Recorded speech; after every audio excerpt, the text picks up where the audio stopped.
Okay, we are starting now. January 3rd, 2025, Infinite Plane Saturnday. We may be able to do phones today. I'm still working on it. I want to run a test at some point to see if the audio is intelligible. But we are at the end of the week, and I think most of it was about fires. Did we arrive at a conclusion? I mean, yesterday it was like, well, the call-in system is kind of non-existent. I'm working off of my phone, and the Chromebook I have is temperamental at best, and so it's a little tricky, which is a shame because this used to be a caller driven program because we would field a lot of calls. But I thought it'd be okay to take a break from that while we consolidated our concepts and ideas in our framework here. But now I think we can open up phones again and address the wider world should others want to engage. I consider this after listening to that rando who came into our chat preaching Christian nationalism, and I realized, okay, well, I guess we should be at this point prepared to defend these concepts.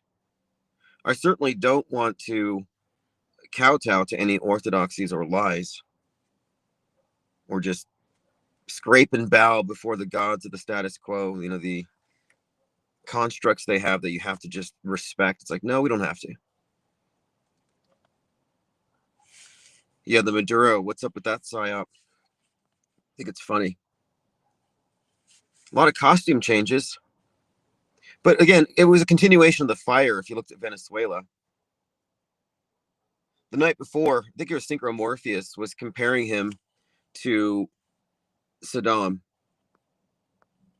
like some kind of similar archetype, this made to order bad guy.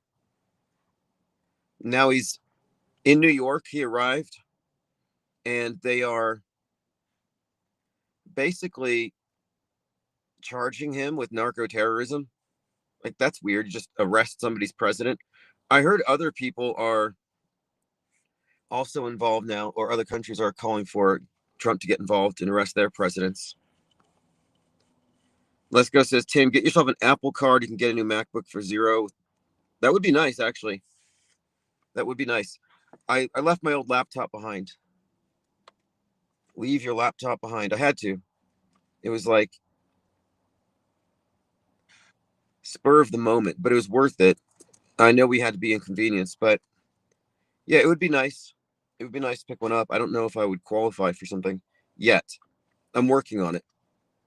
One of the reasons I'm going back to school is I think it will be an avenue to find more work in a number of areas. Not to mention, I'm really focusing on publishing, and I would like to be more involved in the technical side of it, you know, like AP standards, with the tabloid I'm talking about. And then we are going to run this as a press organization. That's why we issued out all the press passes. Part of the great, okay, so the great deconstruction is what we're doing, what we're creating to provide a starting point for anybody who reaches this. So anybody who goes off world stage will see, okay, well, here's our parallel media. Here's our timeline. Here's our diagram, our chart showing the program that has been implemented, that we're living through, going all the way back, maybe 100 years. But once we have that as a foundation, then I think things will get a little more interesting. But we have to really get that going first.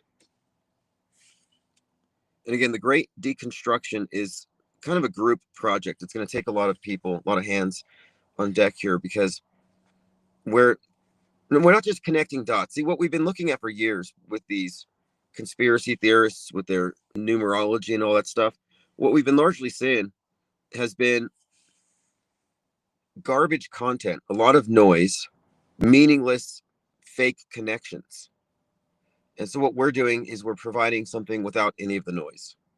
And we realized you can't really be heard or seen if you're in this alt media ecosystem. You have to get out of it. And once we've established this timeline, it'll be there for you to look at, for anybody who arrives to look at it and really think about what it's implying. And I don't know if you saw it, but I uploaded the whiteboard number 1. So I have about 6 whiteboards. And the whiteboards are basically backdrops for a 90-minute talk that I will be giving in the context of the book readings that I'll be doing to promote Handbook for the Recently Deprogrammed. And the book's divided into about half a dozen sections, and each one contains a specific concept, such as point of view, world stage, predictive concurrent programming, psychological operations, like these things that we talk about as they relate to media consumption. But there's a lot of, not necessarily jargon, but there are a lot of concepts that I think are better described visually, that you need a diagram to really see it, because we're talking about an invisible prison.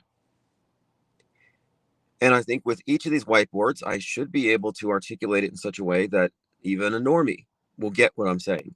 Even if their takeaway is, this is too crazy for me. But at least they'll be confronting the basic premise, so it's not misrepresented. There's no reason to misrepresent what I'm actually saying here. You know, the low info, incredulous, dismissive take is, oh, you guys just think everything is fake. It's like, I've never said anything close to that. But every person who says that is implying that everything is real. You know, it's a credulous person being incredulous about the alternative perspective. And incredulity and credulity are both low info takes. We really have to aim for the skeptical take. And skepticism doesn't say everything is fake, but it says everything needs to be analyzed on a case-to-case basis according to certain standards that we've already established. But also, we're looking at consistency here, as in, this is a pattern, and it goes back as far as we can tell. And the reason this matters is, if you walk into one of our conversations and we're describing something as staged and simulated, and you're just like, there's no way this could be simulated. This has to be real, and you guys are crazy. You would only arrive at that if you weren't aware of the previous 10,000 fake events. We're talking about, and this is what my latest one I put up there was about time control. Because what we're fundamentally looking at here is the creation of this hyper reality. So we all live in the same world, we breathe the same air, we experience it the same way physically as far as what can be tested. Then there's an alternate timeline. And this is the one that consists of fake and staged events which are superimposed over the real one. Sort of like lies are superimposed over your concept of what happened. When somebody lies to you, somebody you trust and love, they lie to you, they augment your reality a little bit. And that's a key point about media. Mass media is a liar. That's the job. Its job is to lie. It's to conform you, not to inform you. But like all good liars, they lie to those who have trust in them. And they lie strategically when they're gaining something. And they lie, I guess you could say, in a very premeditated way. It's not like random lies. It's not lies with every breath. So we're not saying everything is fake. We're saying there's strategic fakery inserted into our news cycles. It only has to be a small percentage anyway. Like, the lie is only a small percentage of everything else the person says, but it permeates everything else. It bends everything else. And we've adopted the term news benders based on the 1968 play by that name, which had a newsroom visited by the Central World News Services. And what they do is they control the big picture, and they make sure that every news agency is coordinated with them as they implement fake events and plan our news 5 years in advance. So it sounds like a documentary, but it's a play. And having thought about this. That's actually what we're looking at. And that's what I put time control up for that whiteboard to describe past, present, future, history, news, scripted events that are scheduled to come. The program, in other words, the program like you'd have at a play, schedule of what's to come. But then looking at this concept and how far back it goes, as we started laying the foundation for this great deconstruction, I realized we're not just talking about news bending 5 years in advance, PR stunts, or psyops that influence a particular election. No, we're actually talking about something much bigger. What we're looking at here is history bending. These aren't mere hoaxes. These are historic events which become permanent facets of the world stage. They persist indefinitely, and they become part of our consensus reality, or rather the hyper reality, the augmentations. The place where fiction and reality are seamlessly merged. Plain Dakota says you need to make your artwork like this show. Okay. This is really ridiculously small. I can't read it. Okay, there we go. Okay, he said, Tim, you need to make your artwork this show. You should get a nice set like the host Red Bar does and just be real. I thought about that before. I considered it if I were doing, because I used to do that quite a bit. In fact, I was doing live painting a few years ago, and I started painting this guy who went by the name of Star Gods. And I was just doing a painting of Star Gods. I think I sold it for $50. And then I started painting my stalker. And halfway through that live stream, he had me shut down. So I kind of quit that. But that was an entertaining thing to do. I used to do live meme tutorials. Poncho Lefty says, Maduro looks like Dr. Disrespect in that pic. Yeah, I noticed that he and Luigi kind of have the same aura. The way that they perp walk these guys. Tyler didn't get that. And I'm wondering if Tyler's getting any groupies or packs of furries. I mean, think about it. Luigi's rewarded. Wait, I mean, is Luigi getting all the groupies because of what he did? Or is it his looks? Which is it? I'll have to reassess that. Because I was thinking Tyler Robinson doesn't seem to have a fan base. Why is that? Because he took out a higher value target than Luigi did. Luigi just took out a CEO. This other guy took out the leader of the biggest conservative political action group. I mean, how do you ignore that guy? Does he get any fan mail? And they're called Luigiettes. No, Mangioniettes or something like that. Legions of groupies. I mean, this is like something that's gone on, I think probably since Charles Manson. I don't know. Like every serial killer. I know Richard Ramirez had adoring fans, both male and female. The males would like idealize him.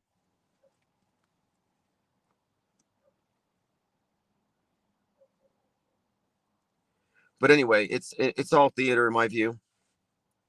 Like I said at the very beginning of the year, a couple days ago, every single psychological operation, significant historic event, major hoax that we experience over the next year has already been planned, is already written. The actors are practicing their lines. The relevant agencies are in place. In other words, we shouldn't act surprised by anything necessarily, at least not in a visceral emotional sense, like, oh, we're reacting to this horrible thing that happened or this crazy thing. Because how can you be surprised for something that you know that's coming? It's like a surprise party that you know is happening. You might have to act surprised just to not let down the guests, but like I can't act like this stuff is really shocking for me. Even the fire thing, tragic if true, horrible if true, but the Guy Fawkes mask is really throwing me off. We talked about that extensively last night. because these are props. These are very significant symbols. That one in particular. And for that to be the face of it, the person who set it off, Guy Fawkes, terrorist, Guy Fawkes Day, celebrated with bonfires and fireworks. Yeah, I'm leaning towards theater. And there are other reasons as well if we start listing all the hoax indicators. I mean, it's certainly within the realm of fakeability. Does it qualify as an extraordinary event that we should immediately consider to be fake? I would say yes, given the wider context, as we discussed last night. All the fire stuff, the fireworks stuff, the burning cathedrals, the migrants with Roman candles shooting at cops. And then, and I haven't seen it yet, but Avatar 3, Fire and Ash. And again, we went into this last night in detail. So if you missed last night's live stream, I'm sending out the archives, and you can also find us on Spotify. I should promote the Spotify link more. I only have about 700 subs there, but more than 500,000 plays. At one point, my Spotify had 4,000 subs, and that's when my stalker accessed it. And I had to fight with Spotify for a year to get control over it again. But, I mean, it was just insane. Now, he doesn't live rent-free in my head. I don't even think about this person. And the last time he hacked 9 of my social media accounts, I wasn't even really bothered. I just went to ChatGPT and I asked it to draft me a letter for the legal department of that particular platform.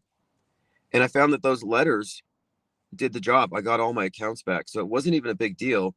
And every one of those is evidence. Every one of those incursions is evidence against him. And these are legitimate, federal crimes. So I was like, cool, thank you. Thank you for demonstrating that this is indeed a pattern, demonstrating malice. So when I collect, not if, when I collect, it's treble damages. What's up, Big Money Ballin'? And what I'm going to do, and this is a guarantee, because it's going to happen. It could be tomorrow. It could be in 2 years. When this individual, my stalker, is brought up, because I've been very diligent with my FBI files, my reports. I've reported everything. When it goes through, when he's actually extradited or something, there will be a lot of damages he'll have to pay. I will be given statutory damages for each of these incursions and a lot of other things. Plus, there's the civil side. But all of that money is going to be conspicuously invested into the IPS, because he essentially ruined his life trying to destroy us. I mean, this person's been at this for 7 years. His job, which he told me, his goal was to destroy me and the Infinite Plane Society for some reason. And so it's only right that any kind of awards, any kind of damages collected as a result of this are spent in such a way that from his cell or wherever he is, he can, see it in some way, which probably means investing into the publishing, but who knows what else. And I'd really like to create the perception that it's being almost not squandered, but like flippantly used, like we're burning his money. That's kind of the feeling I want him to have. We're not really going to do that. Like that guy from Project Veritas, James O'Keefe. Project Veritas is such a joke, and that's where Laura Loomer came from. Project Veritas is like fake independent journalism, but they're all working for the PSYOP entertainment complex. But they kicked their leader out, James O'Keefe, who got his start exposing Acorn with these ridiculous costumes. And back then, I thought it was real. Now I'm looking at it, and it's like, okay, this is obviously a hoax. This guy and Lila Rose dressing up like a pimp and prostitute, getting loans to traffic people through Obama's program. totally fake stuff. This is the guy that records interviews, and he always gets these, not whistleblowers, but these drunken employees to inadvertently blow the whistle on some scandal or another. But it's just so theatrical. It's so fake. And they never talk about the real things that matter, like simulated events, crisis actors, none of this stuff. Like, you think if Project Veritas was real, they would go after something like the Squib thing or questioning Butler, but they don't go there. So these are establishment controlled independent journalists, completely gate kept. But anyway, my point is James O'Keefe was kicked out of his own company because all he did was he spent his money on parties, lavish parties, black SUVs, and choreography for all the crew and staff. Because all they did was they performed once a year at these parties. It was just ridiculous. They didn't do any real investigation. And then he moved over to OMG, which is O'Keefe Media Group, a rebrand, but still no indication that he's actually doing real journalism, because they don't. It's all so fake and rigged. Laura Loomer, you're getting Loomered. She's like this investigator. No, these individuals are characters. They're 100% controlled, and they're not even like, I don't even think that they have any idea of how bad it is. I think many of them might actually be somewhat insulated. But that's one of the questions that we have to ask, and we'll get our answers as we start doing the great deconstruction. Who knows what? What level of probable deniability does this person have? Like, for example, we could list a dozen or more people by name who obviously know Charlie Kirk is not dead. Probably more than that. We could list a number of people by name who know that Trump wasn't really shot. And that would obviously include the Secret Service. And when you start getting into the details of who knows what, who was there, it starts to create an interesting picture. Like, there's this pattern that emerges. And the pattern here reveals that media isn't really what the public think it is. That the media itself, its role, although a lot of the time, like a good liar, it's just repeating reality, but its role is actually something completely different, which is fundamentally undermining reality or enhancing it. I mean, is it more entertaining? Is bread and circuses seems to work? What's up, Tunex? Lasers Go Pew. Thank you for joining. So this is Infinite Plane Saturnday. The story with the president of Venezuela is still somewhat new. I knew something was going on this morning as I was driving out to run some errands. There was a mob of protesters. I didn't even have to look too closely. And I'm not trying to be rude here. I'm not mischaracterizing anything, but I can kind of tell a MAGA crowd from a Democrat crowd. I've just noticed the Democrat crowds I guess it's mostly a wardrobe thing, but they all just seem thinner. The MAGA seem a little thicker. And I think it might have to do with, I don't know. I've speculated on this before. Sitting around doom scrolling, but I don't know. The Q people were not really prepared for a civil war. I remember that crossed my mind. It's like, if there was a civil war, I don't know if they're going to be able to have the endurance. Too much sitting around and eating popcorn. If you don't know, the QAnon was all about popcorn. And popcorn was a symbol for it's all just a show. It's all just a movie. And it's ironic that they would say something so accurate and so true, but still have it so wrong. Because, of course, to them, movie didn't mean fake. So we're, at this point again where we have to acknowledge the compartments. This is the reason why we had to do this. Because the word fake has a different definition depending on who hears it. Mainstream, alternative have different interpretations of that word. And when we use it, it's something else entirely. That's why we've moved away from words like fake and hoax. Even the word psyop is kind of vague, and the way that it's been appropriated and used in the last couple of years, I don't know. Um, I'm using restream.com, by the way. So we're on two different YouTube channels. The other channel we're on is the original Infinite Plane Society channel that was shut down in 2018, and it was gone until last year. And what happened was at 2 in the morning, I woke up, and for no reason, something told me that I should email YouTube and try to reopen as many of my old accounts as I possibly could. And the idea would be, of course, to upload a video on each and try to bring back the number of subscribers. And it worked. I went right over to YouTube and I used ChatGPT for help. And I said, hey, can you just reopen this account? I promise not to spread misinformation. And weirdly enough, they opened it. And that's the one that has 5,500 subs or something. Attrition. It used to have 7,000 something. We went from 300 to 12,000 subs in 2 months in 2019. And looking at the analytics, the numbers, we'd be getting 100,000 hits per video.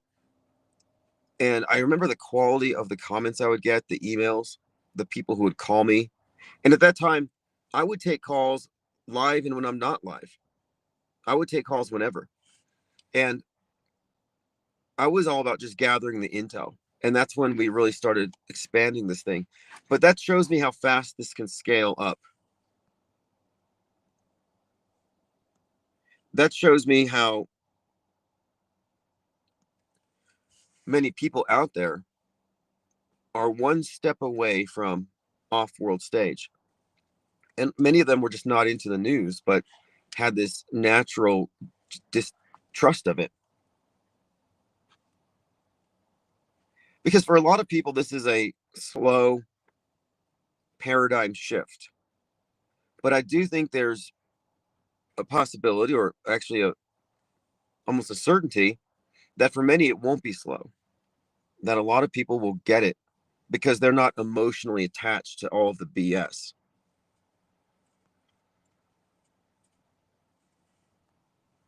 It's childishly naive, says Auto Hoaxer, to presume world stage characters aren't totally in on the know if they're all LARPing on. No, here's why I would disagree with that. If everybody is in the know, then the thing is compromised. Any person could accidentally squeal. I think that you're dealing like in the military, for example, you have security clearances. Everything's on a need to know basis. Does everybody need to know? Does every person who's involved at the level of crisis acting need to know about the meta script, fake history, what NASA's really doing? I don't think so. I don't think that just because somebody's participating in a school shooting psyop, that they necessarily have to know that 9/11 was a movie and nobody died. I certainly don't think that Tim Pool would have to be in the know about Charlie Kirk. Like he might have he's one I would say could be out of the loop. Same with Nick Fuentes. Nick Fuentes may genuinely be out of the loop. I think these individuals are insulated. Laura Loomer is 100% in on the Butler, Pennsylvania hoax, however. And then where do you draw the line? I mean, Joe Rogan's like, what's a psyop? He didn't sound like he was playing dumb. But you can't rule in everybody. You can't just say everybody knows. No, you have to start with who would have to know. Who would necessarily have to be in the know? So Butler, Pennsylvania. Who would have to be aware of it, that it was completely staged? Well, you would list everybody who was likely behind him. Brickman, Vincent Fuchsia, aka JFK Jr. in a hobo costume. Obviously the Secret Service. And I think you could rule in, is it Doug Mills, the photographer that photographed the bullet whizzing by his ear? Obviously the fireman and his family. And then, of course, since the fireman didn't die and the family had the funeral and Trump went or something, then they're aware of it. So then, wait, the funeral home would have something to do with it. So you could remove the plausible deniability from people, but that's the way to do it. The way to do a deconstruction is to go with what we know, not what we believe, not conjecture, and we can't insert any assumptions. That's not how this works. What we can do is we can prove unequivocally that certain facts are true and relevant. We can demonstrate the efficacy of this way of modeling media, but we can't get into this. We can't become conspiracy theorists. Like, I'm not a conspiracy theorist. I think conspiracy theorists are emotional, unhinged, lazy, intransigent, and really impossible to have debates with because they genuinely can't admit when they're wrong.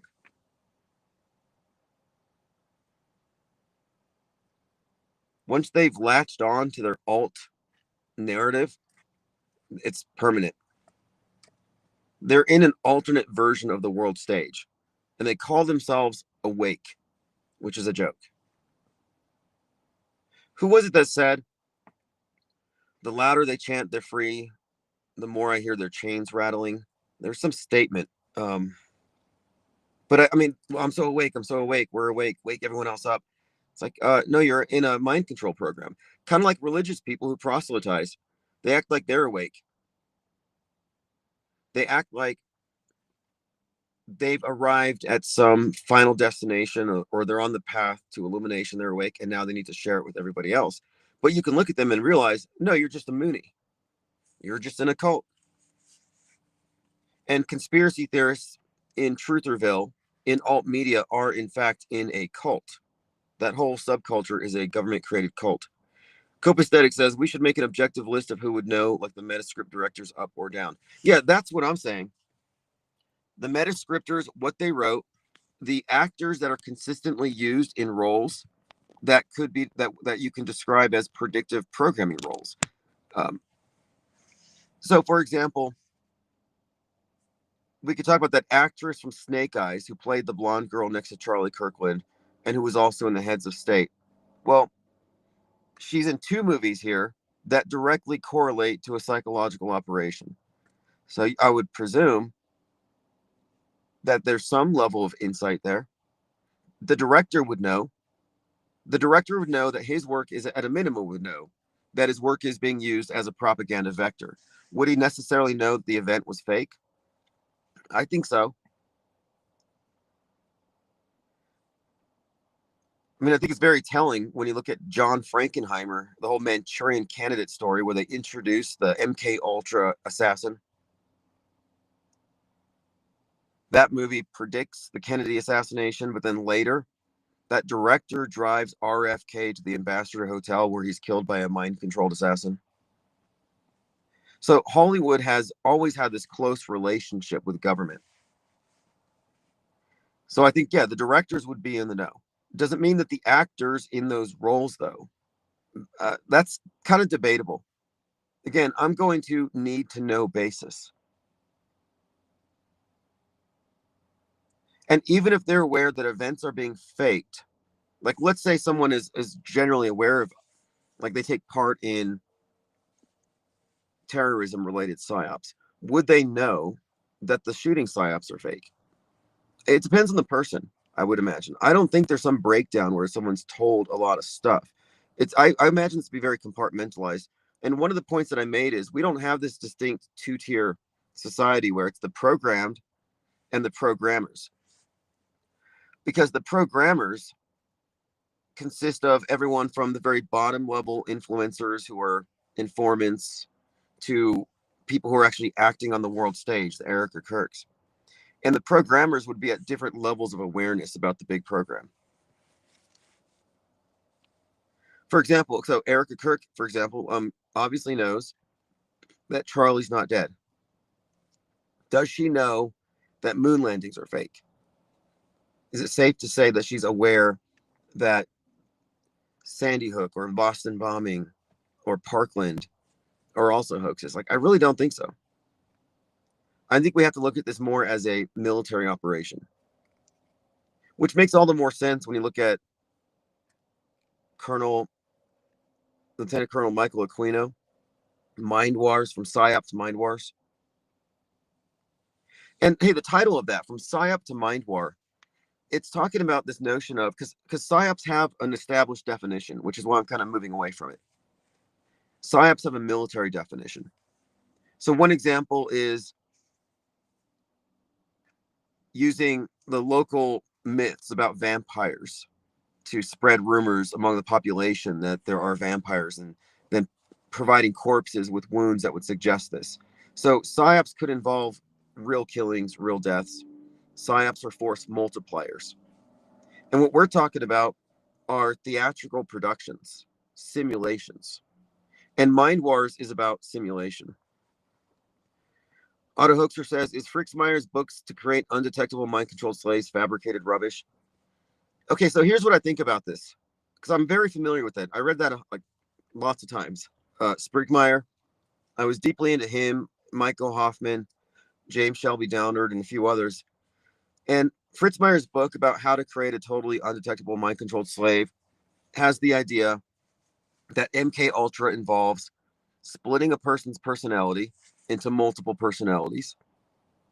And then this person is then utilized as a spy, as a sex slave, like they have all kinds, or as an assassin, because these alternate identities that are implanted can be activated at any time by their handler.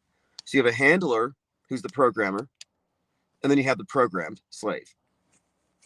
And I've heard about this, and I thought about it, and I read about it. And what I concluded at the end of my research on it is that that's a cover story for actors and directors, because we have evidence of actors on the world stage, and it's safe to say those actors have directors. You think Eric and Kirk is just winging it? You think they're just making it up as they go? No, they have directors. They have special effects crews. They have writers. So my point of it is, we can establish that what we see on the world stage are actors with directors behind them. And I think the cover story is that these are the mind control angle here would suggest that these are, like, for example, Adam Lanza or Nick Cruz or any of these latest shooters. It would suggest that these are like mind controlled, like Manchurian candidates. And if they're mind controlled, then they would necessarily have a program, like an alternate identity that they are somehow triggered into activating. But I think that, again, it's sort of like cloning. You know, a lot of people talked about, oh, there's clones. And I'm like, well, I think clones might just be a cover for hyper realistic masks, for deep fakes. I think that every real facet of this has some kind of misinformation noise to attach to it. So no, I'm not a believer in Fritz Sprigmeyer. And again, I've read his stuff, and it's interesting, like the 13 Illuminati bloodlines and all this stuff. But I think it falls into the category of lore. And it's certainly more interesting than a lot of things that I've heard. But I don't believe in multiple personality mind control slaves. I do believe in actors who have multiple roles, multiple scripts. Like Wayne L. Sexton. You know, 5 different roles, 5 different characters, 5 different psyops. No need to include the idea of Illuminati mind control operations. Now, as far as MK Ultra, the program, yeah, there's a program, there's some research into it, but I think there's some, I think the term MK Ultra, when I use it, is true. As in, I do think that we are, because that refers to trauma-induced mind control. And I do think that is what we are subject to, where you are given implanted ideas, associations, and these things are triggered, activated. You know what the misinformation effect is? How they get you to recall something, and they influence your memory with additional information. Like there are all sorts of ways where you could argue that we are being, in fact, programmed and manipulated, that our minds are being messed with. But I don't think we have to reach into the satanic ritual angle. I'm trying to get away from the woo. It's such a perfect cover, but then it's kind of hard. You're like, well, Mind Wars, Psyop to Mind War, Lieutenant Colonel Aquino was in fact a high priest Satanist from the Temple of Set.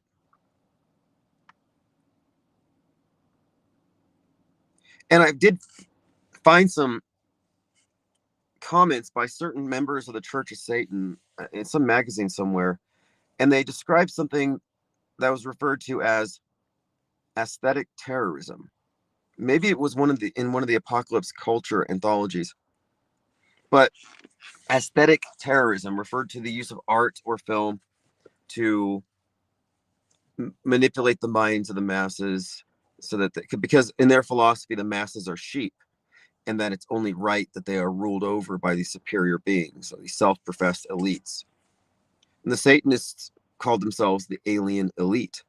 And in this article I was reading, I read the phrase aesthetic terrorism, specifically talking about using aesthetics, art, etc., to somehow direct society, steer society. And at the time, I thought they were just speaking vaguely, influencing culture, shocking art, transgression. But thinking back a little further, especially the Charlie Manson and then the Kenneth Anger Satanist associations with the various musicians in Hollywood, I'm starting to think, well, maybe not. I'll revisit Fritz Sprigmeyer's work, but again, I think he's also a J pill. So he may have some interesting information. He might have some parts where he's correct, but he's also part of the establishment. Look, if you're alt media, you're establishment. Alex Jones, establishment. Stu Peters, establishment. Nick Fuentes, establishment. Even Candace Owens. Lily Bell says there's definitely something wrong about Miss K. Well, that's what you're meant to believe. You wouldn't believe that if they didn't want you to. I don't think there's something wrong with her. I recognize that her character has something wrong with her, that the character she's portraying is obviously deceptive, Jezebel witch, probably killed Charlie, probably has a shady past. She's got a tramp stamp and has multiple ex-boyfriends that some of them knew Charlie. So there's a lot there we don't know about her. But all that shadiness is all the sketchiness, it's all planted there by design. You're supposed to have these opinions. And I know this because everybody in my circle, my real life circle, they all think that Erica Kirk is evil. And I'm like, they wouldn't have known who she was a few weeks ago. How do they have such a uniform opinion? They all suddenly know this person they never met, they've only seen on TV. They all know that she's bad. She got pregnant by J.D. Vance. She killed her husband. And she's secretly power hungry and evil and working for Russians. I mean, there's a lot of stories about this, or she's working for Israel, however it works out. My point is, her persona, the character that we've grown to love, is exactly the character from Tempest. Exactly. Otto Hook says there's no reason to presume actors playing multiple roles aren't MK Ultra. Well, MK Ultra doesn't exist the way Spritzmeyer says, except when he says it. The actual program was actually pretty lame. Like a lot of us have done worse stuff to ourselves, like doing acid. I mean, what was part of MK Ultra that was all that groundbreaking? I'll have to go back and check it out, but I think it was about trying to create a truth serum or something. They were trying to use LSD. Some guy jumped out of a window and they ended the experiment. It just seems rather tame. But no, I don't believe in multiple personality mind control slaves. I don't think that's true. Like Kate Perry does this move when she's dancing where she blinks one eye and it looks like a robot glitching. And that clip went viral. And a bunch of people said, oh, she's MK Ultra mind controlled and she's glitching. That's truth or lore.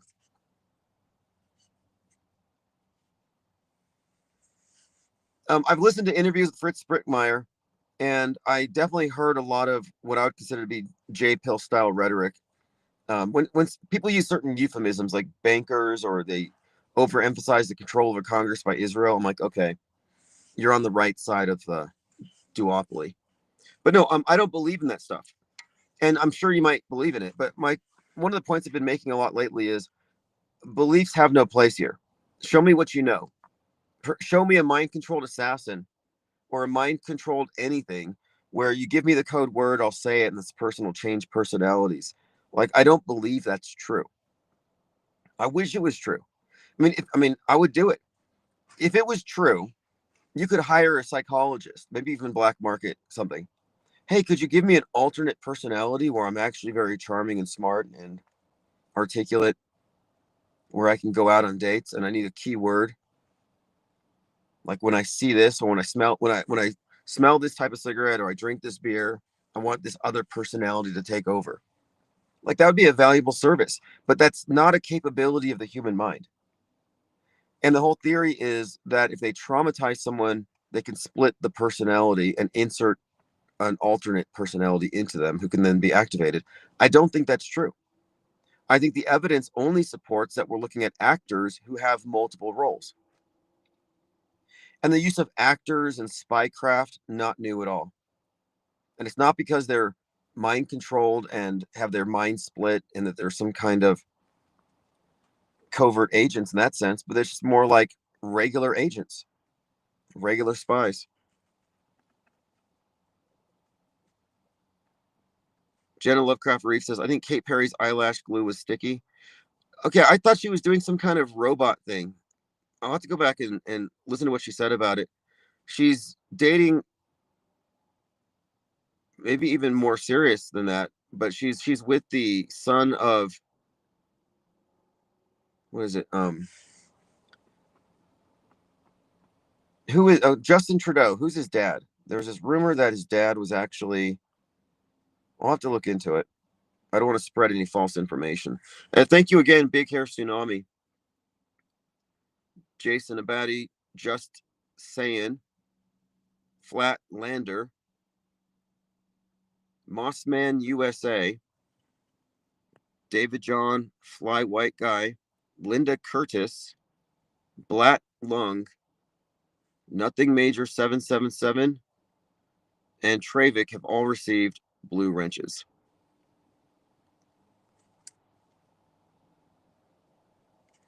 Auto Hoaxer says, you can't explain no whistleblowers ever. Only hypno-slave programming makes that sense. No, I don't think so. I could explain it.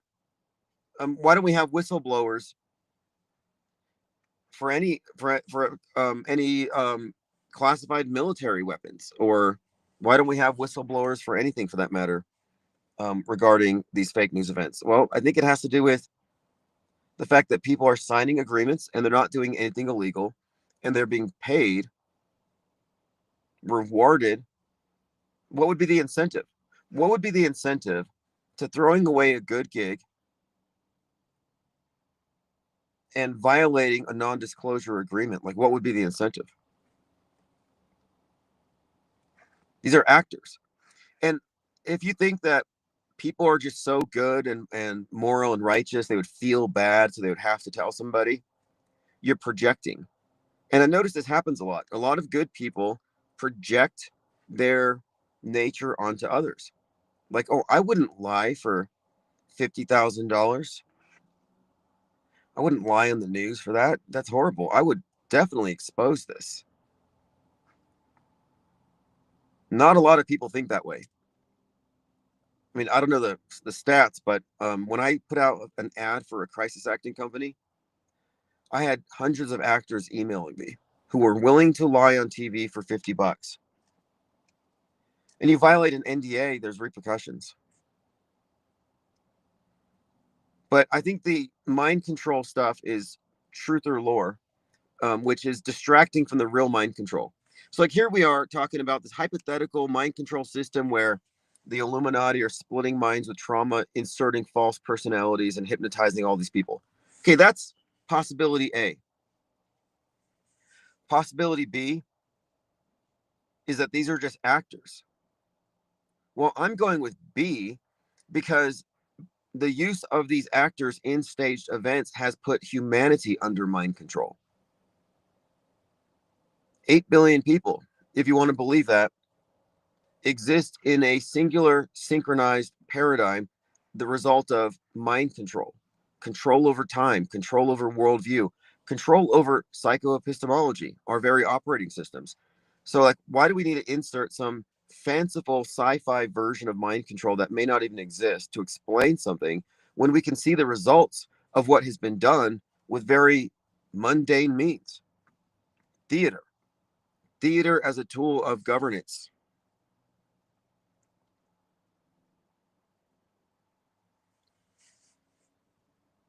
And I mean, I'm open to the idea, but I would need to see some literature on it. I would need to see some literature on hypnotism and mind control and split personalities and all the rest. That's kind of where I need to go. Oh, yeah, that's right. Fidel Castro. Thank you, Lean Dion. Fidel Castro's son is dating Kate Perry.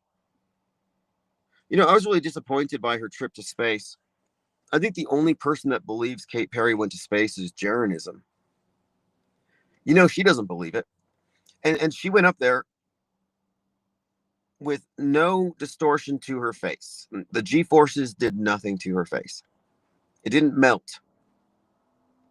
And that's what it's supposed to do. It's supposed to stretch. You're supposed to see the skull, and then the flesh is just piled along by the side of the head. Not a pretty sight, but that didn't happen. But I expected it would be better when she went to space based on her live performances, because she's all about hanging from wires, levitating, acrobatics. But we see them in that capsule in Jeff Bezos's dong rocket, and it's jump cuts. You don't see them floating. It's just cut, cut, cut, cut. And the one time you see Kate Perry, she's blocking the camera because she's staring into it, holding a flower. Do you remember she came down and she kissed the ground? And then there was some kind of incident where somebody opened the door and they had to shut it, and they had to, like, you know, ceremoniously open it. And it's like, wait, how did they open the door? It's not supposed to be openable from the inside.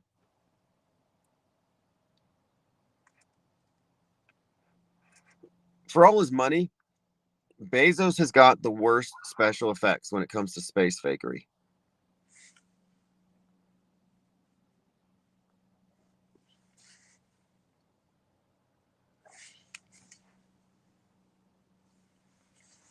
All right, so let's continue. I'm just going through your comments.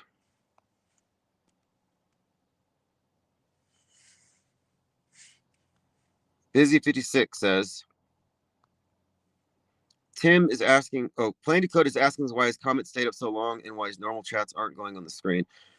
He kept asking about something. I was getting distracted by his comments because I can't change the title. I don't want to explain restream.co. I don't want to get into tech support stuff at this moment. And so I was like, okay, I got to get my focus here because I can only see one chat at a time. I'll put him back on the screen, but I can't field any questions about the title of the live stream or boring stuff that nobody wants to hear about. Like, we have to maintain our focus here.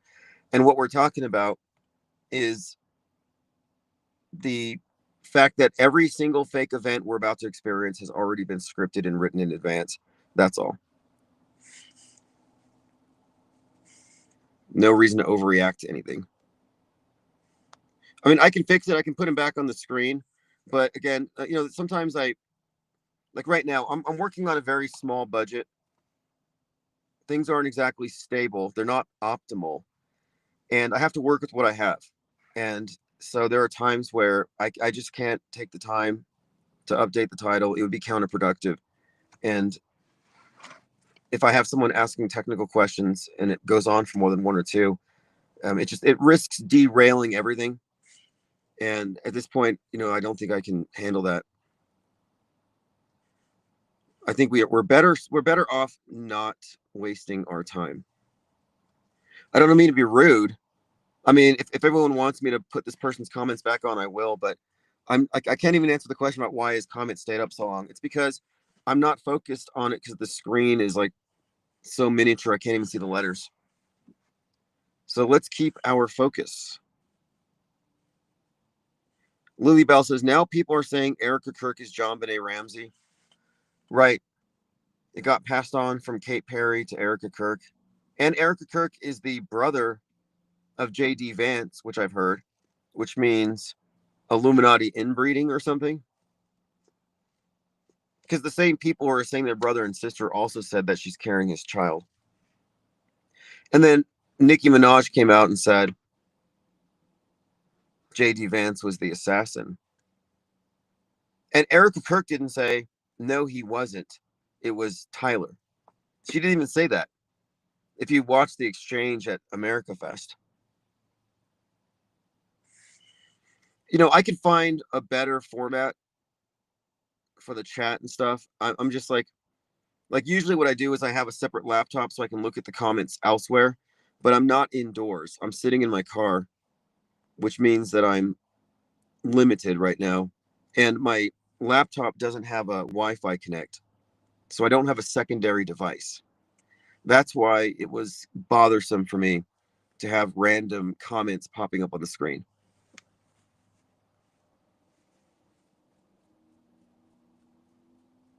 And when we have bigger numbers, more listeners, I don't even have to address that stuff. I would just ignore it because we'd have a constant flow of relevant comments. I've also started actively blocking people who are proselytizing for chemtrails, like I said I would. And I'm more or less blocking people who are pushing mainstream media advocacy. We don't need that. We've already defeated that. Entertaining it at this point is counterproductive. For what anyway? You know, when you get to the point where you've deconstructed all these things, the only people hanging on are the diehards, are the ones who just are clingers. And you'll find that this is true in cult psychology. If you have a cult with 1,000 people, and then it's determined that it's fraudulent, it's based on lies, you'll lose 900 people, but the last 100, they'll double down. And then they'll attrition from there. But the last few will cling the hardest. They will not leave no matter what. Like there's still some QAnoners out there camping on Dealey Plaza waiting for JFK to come back. They're just waiting. And anytime there's anything that, like for example, I saw a Q drop come out for Venezuela. There's some Q drop that vaguely hinted about something that could have alluded to it. But this thing was posted in 2017. So you're taking a stale 9-year-old anonymous posting from 4chan and trying to suggest it had some predictive value, some military intelligence value for what just happened. You see, the flaw there is they're suggesting that things are planned and scripted, and Q is giving them hints about it. So it's like they're weirdly right in some ways, but their methodology, their approach, and many of their presuppositions are just wrong and screwed up.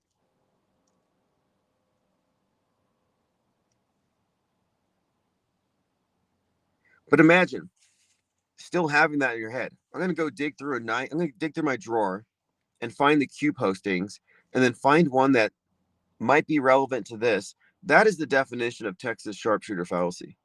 Selectivity bias, that's cherry picking.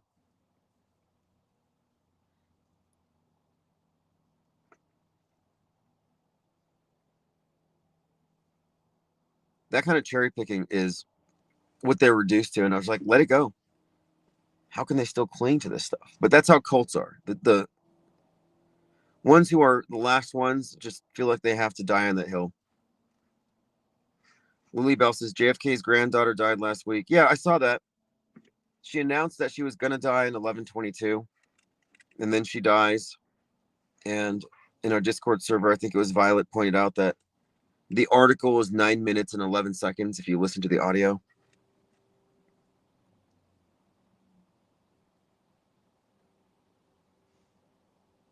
And then Trump just, of course, renames the Kennedy Center the Trump Kennedy Center. And last June 11th, he was there posing in front of a JFK statue with his head superimposed over JFK's. Very interesting association to make.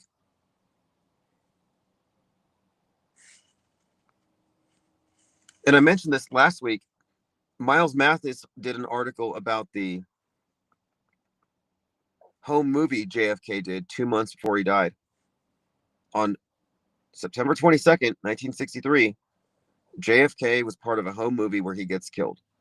And his Secret Service were part of it. And they used a lot of Heinz ketchup instead of blood. What's up, Diana Southard? Thank you for joining. So this is just open topics, infinite plane Saturday. I'm kind of constricted here. We don't have a phone at the moment, and I don't have a secondary device. I was actually sitting out here because I have a coffee. And if you go to Starbucks, they serve it so hot that you normally can't even drink it till the next day. But I figured I'll sit out here in the freezing temperatures, and then I'll be able to drink it at some point tonight. I will put everyone back on the screen. I think it resets, or I can add them back. It's not blocking people. Like, your chats are still visible to everybody else, but they're not going up here on my screen. But if I block them, it's because tonight I've been restricted. I can only see one comment at a time. And when I touch a comment, it highlights and it's unreadable. So it's become very tricky. But once I get settled, we'll be back to a call-oriented program.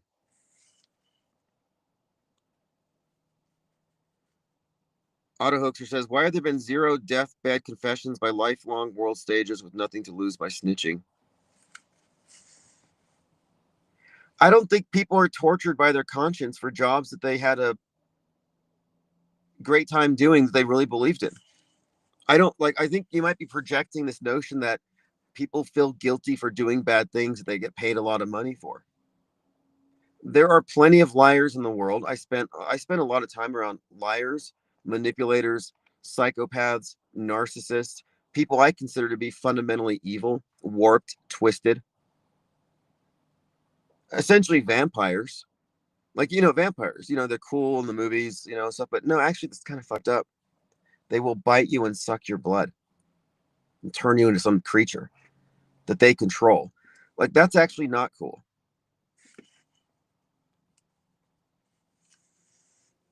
And there are people out there who are fundamentally vampires. So the idea that someone gets paid a lot of money to take part in a gig where they're helping to co-create history, manipulate the masses, they're taking part in psyops, they got security clearances, they're working around a bunch of people with a lot of cool badges. The idea that at some point they're going to feel so bad that they're going to have to just tell somebody before they die. I mean, Werner von Braun kind of did that to his assistant. He said, yeah, they're going to fake an alien invasion. Werner von Braun, there you go. And look, we're talking like David Hogg's not going to be dead for another 70 years.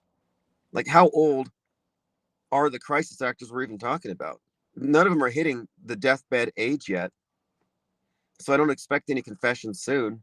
But you said, how come there aren't any deathbed confessions? Yeah, look at the very famous deathbed confession of von Braun and what he said would happen in the future. Terrorism, asteroids, UFOs. Michael Lito says, to get the numbers up, would you consider going on the tinfoil or Joe Rogan? I would talk to tinfoil. I wouldn't talk to Joe Rogan. Well, Joe Rogan wouldn't talk to me. And I don't know if tinfoil would. Although, I've listened to him enough, and I consider him someone who would get this. He's certainly shrewd enough. He would get it. And I think he wouldn't even have to agree with it, but I think he would entertain it because he's taken on some topics that generally people in that side of the media ecosystem don't go into. Like, he talked about John Benet Ramsey not existing. His comedy's actually kind of funny. I did watch one of his comedy specials, but I consider him to be a run of the mill truther in terms of like very conventional truther, like on par with someone like, well, not even as extreme as an Eddie Bravo. Like Eddie Bravo is a hardcore flat earther, I believe, and 5G phobic. But yeah, I think the Sam Tripoli podcast covers a lot of conspiracy theories, and this is not a conspiracy theory. Well, it hasn't been, and I don't consider it a conspiracy theory because it's true. But the way I present it, I think you would get it, because I'm presenting this as, oh, I can demonstrate that there is a conspiracy to control history, to control time, and here's how they do it. You know that stuff that we talk about, predictive programming? Yes, obviously, and that would be the starting point, because everybody in Trutherville knows about predictive programming. Well, I could explain, well, here's why it's really done. It's not revelation of the method. It's not karmic consequence aversion by media operatives who are planting seeds because they want to avoid karmic repercussions. What do they call that? Revelation of the method. They have to tell us. They have to get our consent.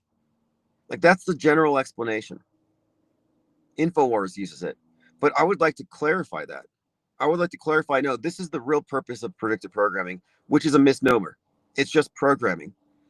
We call it predictive because we notice it. I mean, I guess a lot of it is technically predictive, but it's not only predictive. There's predictive, there's concurrent, and then there's reinforcement. And the reinforcement is the part where it really cements the reality of it, because that's where you're engaged in it. When it's merely predictive, nobody's talking about it. When it's concurrent, it creates an echo chamber effect. But after the event happens, they do nothing but reinforce the essential reality of it.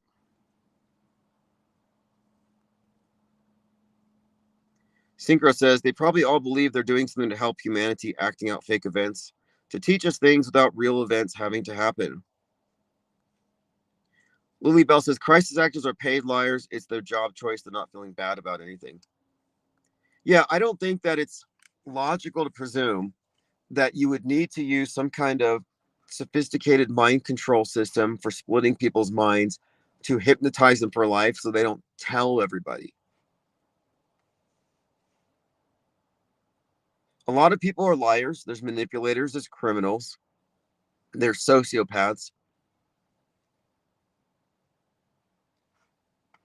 I had this pretty good book on sociopaths. If I can remember the name of it. It was a study, but it was something about the idea that not the premise of the book was that we think of sociopaths or psychopaths as people who are engaged in violence or antisocial behavior, but a lot of them blend in perfectly. But they still have the same. Oh, it's called Without Conscience.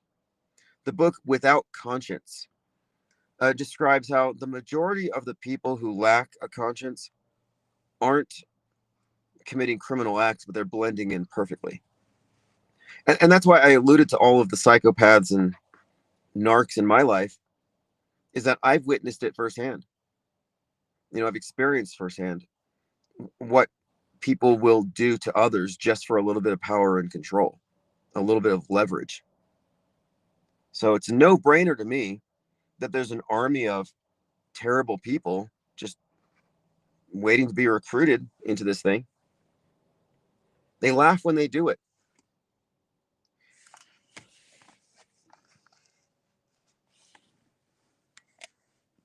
I look at the astronauts, and these guys, like a lot of them are getting up in age. You think they're just going to suddenly just come out and talk about it?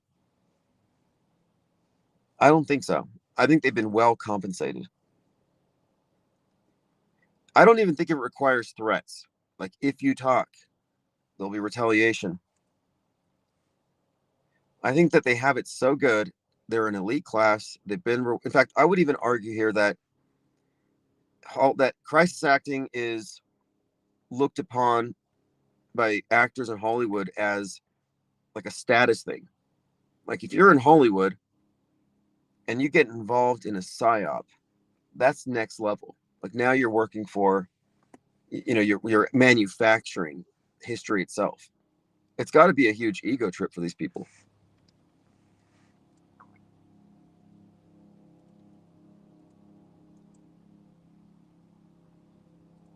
And I'm not sure what's in the NDAs, the non-disclosure agreements, but non-disclosure agreements are not binding for illegal activities. And another thing to consider here is that the events that we're describing aren't real crimes. They aren't real attacks. Nobody's dying. If nobody's dying, if these aren't real attacks, if there's nothing illegal going on, then the non-disclosure agreements are valid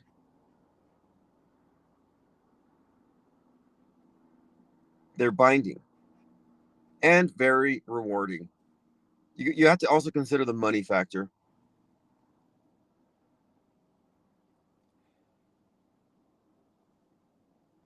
You can buy people, you can buy their loyalty. Another thing too, and we've experienced this personally, when the flat earth topic started blowing up, the ips think tank had recruited among our various street activists and people who were interacting with the public Mad Mike Hughes, the daredevil.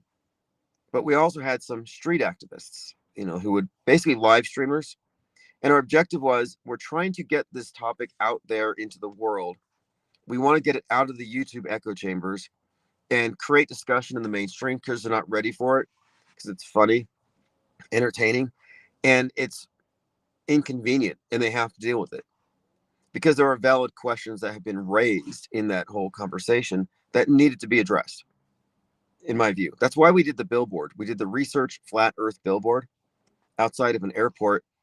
And then I got in touch with media to address it. We had people go there. We created the story to get it out of YouTube, to blow it up. But at this time, we started getting a lot of attention because the Daredevil became a viral story. The New Yorker wrote a story. We had quite a lot of buzz. And at that time, we had a number of people who were doing activism in the street that I would be like, hey, look, we'll get you 1,000 subs so you can start monetizing. And whenever I'm live streaming, we'll just go over to your channel. And so we would have this particular individual who would go out in front of baseball games when people were walking in, and he would just say inconvenient things, like telling people the earth is flat, moon landing was fake. And we would laugh at people's reactions, and he would start these conversations, and it was kind of fun back then. He actually started, that person I'm referring to started when I counter protested a climate change event. But my point of it is, this person was doing street activism for this topic. And I didn't know him personally, but we interacted. Well, later we find out that this person was on parole for horrible things.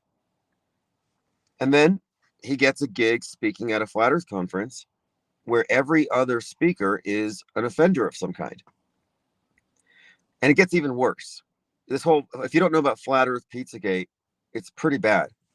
But what we had ascertained here is that the entire community was being steered into conventions. It was being directed and steered, and those who weren't like Bible believers were outgrouped. We weren't really invited. In fact, Mad Mike Hughes was only able to get into the conference because we told him to just go, and that if they didn't let him in, we would call the media and make an inconvenient story. So we kind of forced the way in, and they resented it because they were trying to control it. But the whole thing was run by cops, feds, people with mainstream media connections, and a bunch of criminals on parole, like people who have done horrible things. And what I'm suggesting is that it seemed to be the case that a lot of the people who are taking part in these various psyops and propaganda campaigns online are people who've made deals with the system, compromised individuals who had a choice, spend your life in the cell or do some work for us. So apparently the PSYOP entertainment complex gets a lot of its foot soldiers from prisons. I mean, can you explain to me how 5 out of 7 keynote speakers at a conference would all be sex offenders or adjacent to that? Explain to me how this is all I'm saying. Like the organizer of the conference's best friend and another conference speaker did a 6-part flat earth documentary, and one of the guys is in prison for life for making content, Pizzagate like stuff. I'm like, wait, these Christian flat earthers are all connected to just scum. Why is that? It was really strange, and it was pervasive, and it wasn't just them. And it's not just the flat earth topic. It's like the whole conspiracy theory crowd in general. There's a lot of shady people with very dark pasts. And it seems to me a lot of them are propagandists who've been recruited. Feds and peds.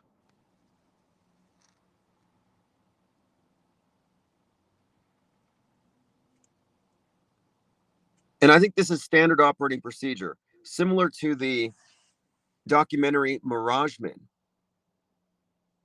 Tominoid says, I'm guessing the same goes for most of the anti-FEs too. Yeah, that's a valid question. In fact, you know what? I could point out some people, because one of the things that I learned, and this is intriguing, there were a number of people, like they control both sides of the debate. And there were a number of anti-flat earth presences who were moving in these circles, and they all connected in the same way to the same individual who was doing intel for the Denver Police Department.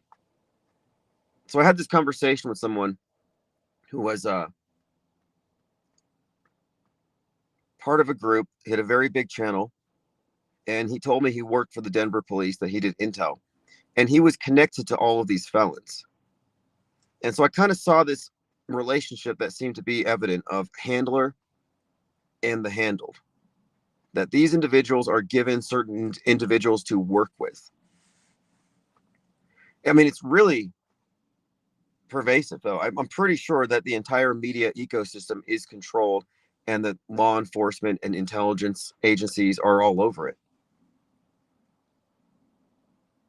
And these people did not act like normal people. It was very bizarre. When I walked into the Flat Earth conference after we got Mike in there, the leader took me by the wrist and walked me over to some guy who was in another room looking at screens. And she's like, oh, John, this is the guy I told you about. So they had some cop basically running security for the event. And the entire time I was there, I was monitored. And everyone was walking around like with earpieces in. Like, this is a conference for conspiracy theorists, but it was like everywhere I looked, it just looked like feds, cops, peds. I mean, what is with that? There's a motion detector light out here, and every few minutes a cat walks by. This little cat was begging me a little while ago.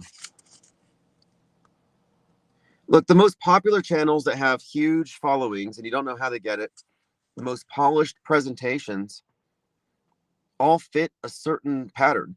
Like, find me an influencer in the flat earth community that doesn't have a mugshot. Find me one. They all have mugshots. Witsit spits it. Do you know how Witsit gets it? Got his name, Witsit spits it? Because in one of his many arrests for domestic violence, he spit on the girl's face. Nice guy, right?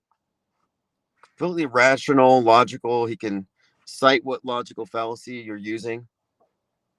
Although he believes in chemtrails, which kind of invalidates all of his supposed rationality, because he abandons his own understandings to arrive at that ridiculous conclusion. Yeah, we have a documentary, you can find it, called Behind the Perv. Otto Hoaxer says flat Earth is an Illuminati card equals not a topic elites want silence. Right. Well, what they did is this: media skeptics who arrived at it through critique of the space agencies were not looked at as skeptics of media itself. When we're looking at fake events, shootings, terror attacks, weapons of mass destruction, we're questioning everything, plus moon landings. But then they give you the title Flat Earther, and now you're lumped in with some debate that you're not even trying to assert necessarily. Because the globe model's being questioned, sure, you're questioning what you've been shown, but that does not mean that therefore you're asserting an alternate model. And the reason I rejected that from the very beginning, the reason why we had the title Infinite Plane is I said, we can't assume that the alternative is just a flattened version of the one that they've given us, the establishment friendly model, because it doesn't change anything. So if you have a debate, flat or round, and it doesn't change the number of land masses, then nothing changes. What difference does it make? And a lot of people would ask that question, like, what difference does it make, flat or round? And it's a valid question because it doesn't make a difference. And their explanation, the Bible, flat earth, compromised movement, their explanation was because it proves the Bible correct. So they made it about Christianity, a warped, flattened version of Christianity. Now, that debate excludes from the conversation the idea of more land or some kind of alternate concept. It just puts it into this false binary. And then they're able to control it because all of the flat earth debates, flat or round, were always subject to the standards presented by the globe side, like use science to prove that. And it's like, well, we're not even talking about geography necessarily. When we're discussing media fakery, we're talking about worldview and how you got it. And does NASA footage constitute scientific evidence, or is it sci-fi propaganda? And are we in a closed system or an open system? Because a globe is closed, but a flat Earth is also closed. If you assume that it has limitations and a dome and an ice wall. So every version of the alternate model that they were discussing was also closed. So I recognized this false binary from the beginning, and the Infinite Plane Society's title reflected that because I knew this is bigger than shape. This is a worldview question. And we've been vindicated. You don't see domers anymore. I don't see anybody pushing the dome, the ice wall. Oh, you can't go to Antarctica, they'll shoot you. Remember that? All these lame excuses. By the way, I watched Begonia. And I'm going to watch, what is it? Pluribus. I'm going to binge watch it. I just got a subscription, trial subscription. But yeah, I watched Begonia. And has anybody here watched it? I don't want to give any spoilers. I'm going to give you a spoiler alert here, though. It won't be a big one. Flozik says, who is the flat earth guy that you made cry again? Well, I made a few people cry. I made Math Powerland cry. I think I made Jake the Orphis cry as a result of that. The anti-flat earth guy, Craig, made him cry. And he cried because we were debating, and I was trying to debate the existence of the space station, suggesting that it was a simulation. And at some point, I mentioned the Challenger explosion, and I said, those people didn't even die. It was a fake event. And the guy started crying. Like, that's MK Ultra. That's your MK Ultra. Craig crying because a trauma-based memory that he acquired when he was in school as a kid was triggered. I triggered it. I made him cry. Yeah, that was Craig. Lily Bell says the Bondi Beach event was crazy. He's standing on the bridge with a long rifle out in the open with helicopters circling him. but a bystander takes his rifle and he just walks away. Yeah, bad acting. And that guy got $2.5 million from GoFundMe. Let's say he got that money. Do you think his conscience is bothering him? It's like, man, I lied on TV. You got $2.5 million on top of your crisis actor pay. Oh, Roland Reddy cried. Roland Reddy was very emotional. Roland Reddy was a deceiver. If you don't know the Roland Reddy story, and Dearth, look, I lost a bit of respect for Dearth because he's a licensed hypnotist, and I watched him hypnotizing 105-year-old Ruth at a nursing home. So he goes to a nursing home, and he starts. Oh, Dearth is now fed. Flat Earth Dave. He starts talking to people. He's like, "Do you have any people who are like 100 years old here?" And the employees are like, "Yeah." And he's like, "I just want to go talk to them." So he goes in there and he records, and he's just like, "Hey, you remember when you were in the second grade and your textbook said that the earth was flat?" And these people are like, "Yeah." It's like, "Yeah." He's like, "Oh, let me get this on camera." I was like, "You know what that means, right? That God's right up there and you're going to go see God soon." I don't believe in the Bible, but some people do. And then these people start crying. So he's messing with their minds. He's asking leading questions, and he's trying to create the perception that anybody over the age of 100 was raised with the flat earth because they saw it in school, and the textbooks all reflected that. It's like, that's so manipulative. And then at the same time, and this was in early 2020, at the same time, one of his, I guess his name is Nathan Thompson, one of the neckbeards, one of Dearth's henchmen, because they have all these like, there's a group of them. Nathan Thompson is just one. These individuals who all are pushing Bible flat earth, Bible verses. Oh, there's 200 Bible verses that say the earth is flat. So Nathan Thompson, a violent neckbeard terrorist, we call him that because there's a video of him kicking a door down of some single mother that he was dating. The guy was a psychopath. But at one point, he's all ragged, and he's got these flyers that say 5G will kill you. And he's running onto playgrounds, chasing the kids, trying to hand them flat earth literature. And the teachers are like, "Run inside." And he gets arrested for it. But I mean, he was essentially stalking playgrounds while Dearth is going to retirement homes. So they're going for the extremes. Go for the children, I'll go for the elderly. And they're trying to create content out of these people. And then the lockdowns happened, and I was kind of thankful for that. It's like, this is getting too much.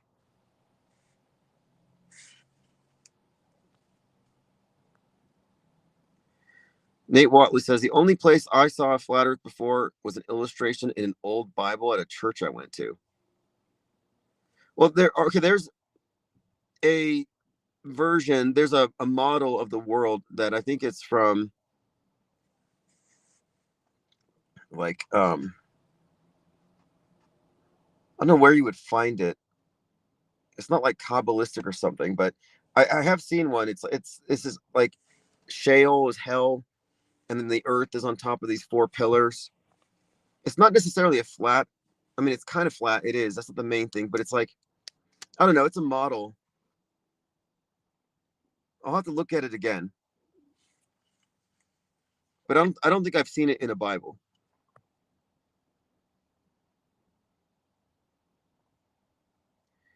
Otto Hoaxer says Fritz Sprigmeyer recently told me the Jesuit list of 13 papal bloodlines was nowhere to be found until he put his book out. He said it was to deflect from his research. Lean Dion says closed set. He wasn't on Bondi Beach. It was nearby Archer Park. Yeah, Flat Earth Dave fed. I mean, that's ridiculous, right? Now, here's the thing about him. The reason why we gave him a hard time wasn't just that he was trying to hypnotize old women, but it's also because when we found out that our street activist was guilty of these horrible crimes, Flat Earth Dave defended him. A lot of people did. Karen B defended him. Everybody defended him. So I created this documentary called Behind the Perv because they got behind him. They said, no, IPS is bad for bringing up this guy's criminal records. IPS is bad for trying to get this guy canceled. IPS is the bad guy. And Karen B's like, I'd let him babysit my children. Like, that's crazy. And I don't even want to talk about what the guy did other than to say that he carried on a relationship for more than 6 months with a minor. That's how bad it was. And he got caught because he was sending flowers to the house and the mother got to it. And anyway, he went to jail. And then next thing you know, he's working for the Flat Earthers. And Flat Earth Dave said to me in a message, because I texted him about it, I said, how are you defending this? And he said, give it a rest. He thought she was 18. The girl lied. I was like, what are you talking about? That's not an excuse. That's not exoneration. That's just plain turning a blind eye to something evil. In fact, I have a screenshot of that particular quote. That's probably why he doesn't like me. And I don't go around collecting dirt on people. But I saw that quote and I'm like, wait, this is a keeper. Thank you again, Big Hair Tsunami, 20 wrenches. And look, I'm doing, like I said I would, I'm doing the whiteboards. So I released whiteboard number 1 for members, and then it got released to the rest of the channel later. And that's going to be the pattern. So if you're a member, you get the first access to these whiteboards as I produce them, and I'm working on a series, hopefully daily.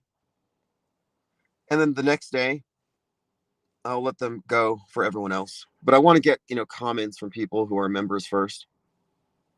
So WOPR, JG, Venomous rather, Princess Buttercup, Michael Jones, My Third Eye, I Gillis, Super Jimbo Kimbo, A-Job 266, Psyops Matter, Edward Hopkins, the Unknown Realm. J.R. Oakley have received memberships to the Blue Wrench Lodge. Also, Bob Franklin, Ready or Not, Matty Ice,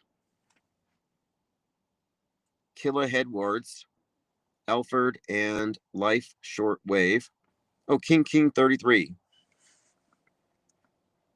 Right here says Rumble gives 97% of the subscription to the streamer.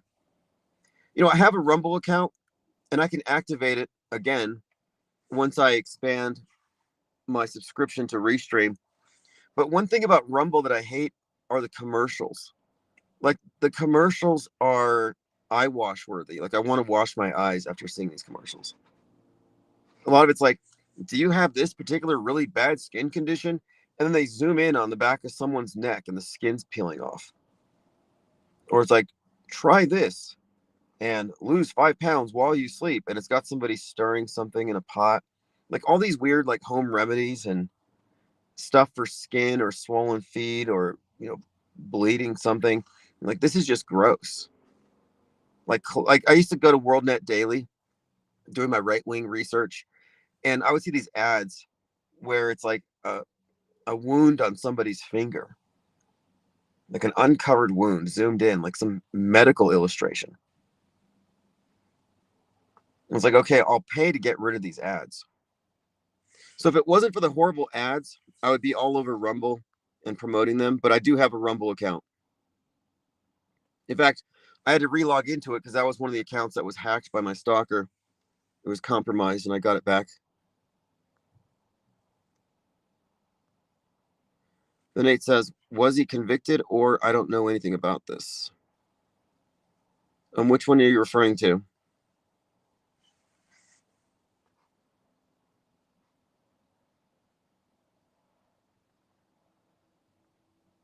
Oh, yeah, he was convicted. Yeah, that's what I'm saying. Okay, it was a felon. So it was a felon who had committed these a number of horrible acts. And not only that, this is what's weird about it. This person we're speaking of from Behind the Perv. Yeah, so he was convicted. And he probably should be spending the rest of his time, the rest of his life in jail. But yeah, instead he's working for Flat Earth Dave. You're like, that's weird. But then once a year, he would go out to Thailand, and then he would come back, and he did a lot of GoFundMe accounts for flu and everything. And he'd always, I mean, this person was a grifter. But then he was best friends with this guy named Wes. Wes Stacy was friends with Mark Sargent and others. And Wes was a content creator who was doing like flat earth comments, group chats and stuff. Well, one night he's sharing his screen and he's doing a web search, and he inadvertently shows his browser history. And his browser history was quite revealing. And this is part of the documentary. And it was bad. Like the stuff he was searching for, if you read down the list, I mean, it went from weapons and knives to certain categories of models, inappropriate ages, just insane stuff. So we went through all of his content. We found a lot of questionable stuff, and we called him out on it. And he dug himself a very deep hole, and he admitted to everything. But it gets even crazier when you get into the fact that he is associated with this other guy with the same predilections, and this guy's son is serving a life sentence for crimes that he committed when he was a teenager. So look, there's a lot of sick people directly involved or 1 degree separated from the organizers and the influencers in the whole flat earth conference community. It was insane.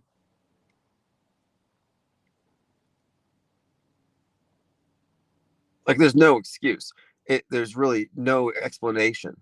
And then you have these conferences who are, not only are these things just completely overrun with Bible lore.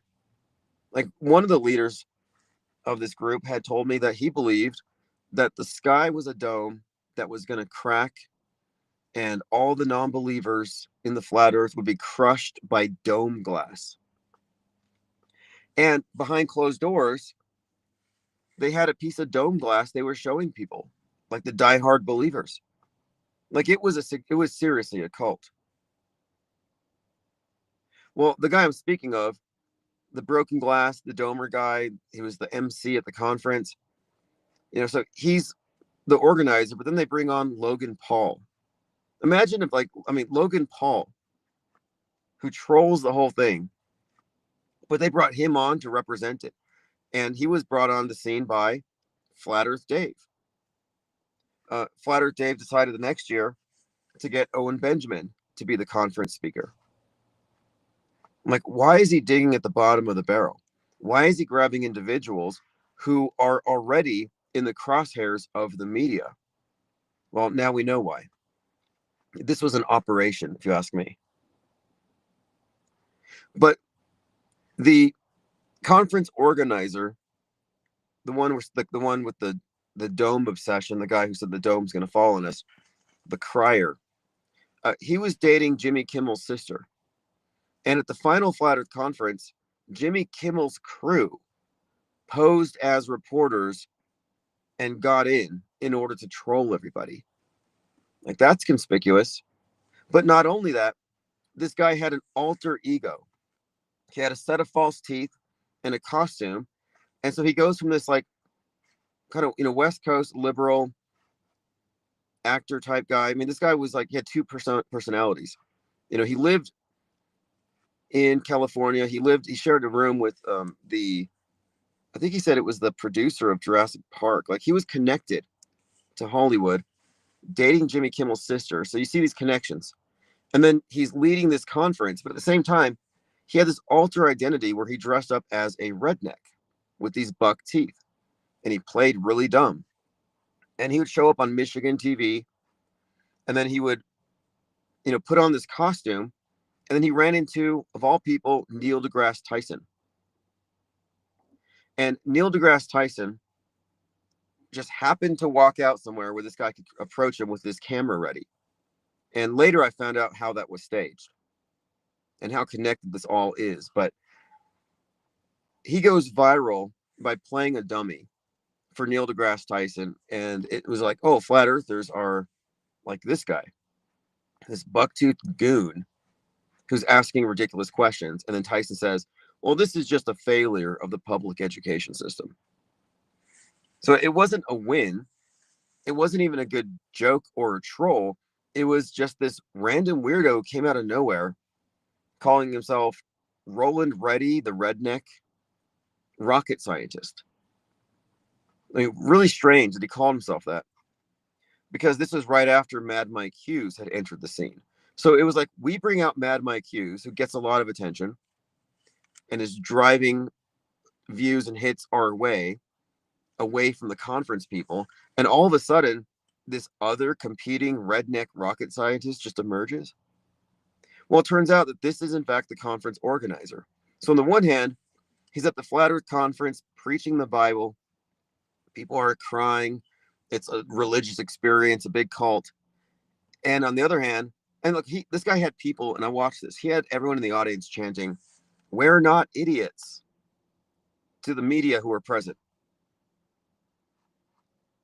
But then when their backs are turned, he's outside dressing as a fool and getting mainstream coverage as a fool.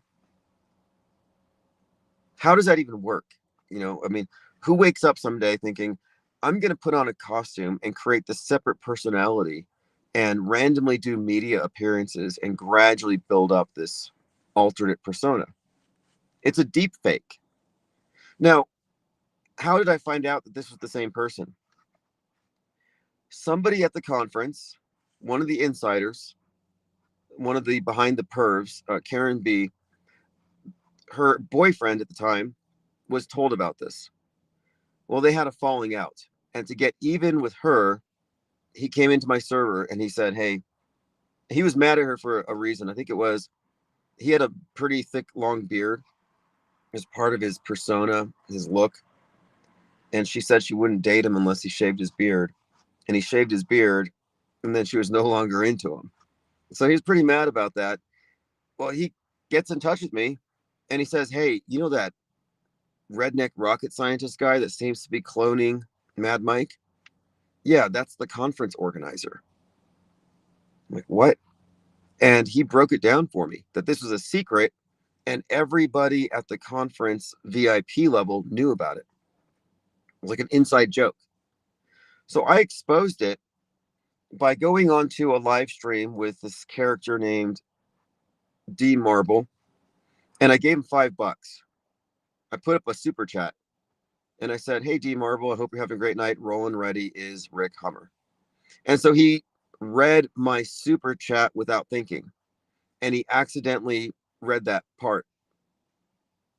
And then he basically got mad. He looked all worried.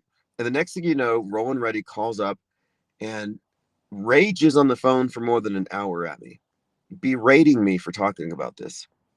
And everyone said I was a liar, an idiot, that I made it up, that I was not to be trusted. And then afterward, they said, yeah, obviously it was true. And it was very funny.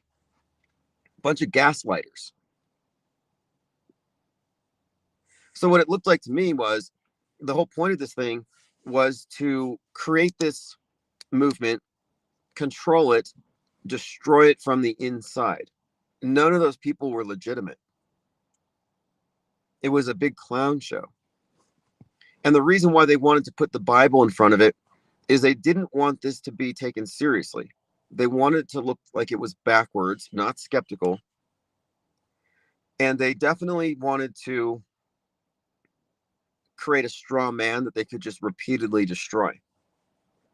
And this final experiment to Antarctica, the only thing it really did is it ended the false debate, but it never addressed any of the media fakery. It never addresses the space station or anything else that we ever talk about here. It's a limited hangout operation at one part, but also it's controlling it and keeping it within certain boundaries, certain parameters. So all those people who went down to Antarctica or the Vegas sphere, wherever they went, all of them are debating flat Earth versus round Earth while at the same time thinking the news is real. You know, not even Jeranism knows the news is fake. He still thinks that school shootings and terror attacks are real. And now he thinks that space travel is real. Well, look, even if someone goes down to Antarctica and they observe a 24-hour sun, it doesn't mean that the fake science fiction stuff is suddenly real. It's kind of non sequitur. What's up, Psyop Sidecar? Thank you for joining. Nate Watley says, if we know space is fishy at the very least, why would they hijack flat Earth? Well, it could be misdirection. I mean, I have a few thoughts on the matter. I mean, it's entirely possible that the Earth is 25,000 miles in circumference, that the heliocentric model is 100% the truth, and that it's fundamentally true. But at the same time, it does not mean that the images of the Earth that we've been shown from space are real. It doesn't validate their space travel, which appears to be science fiction. But then the question would be why? What would be the purpose of it? And I've thought about this quite a bit.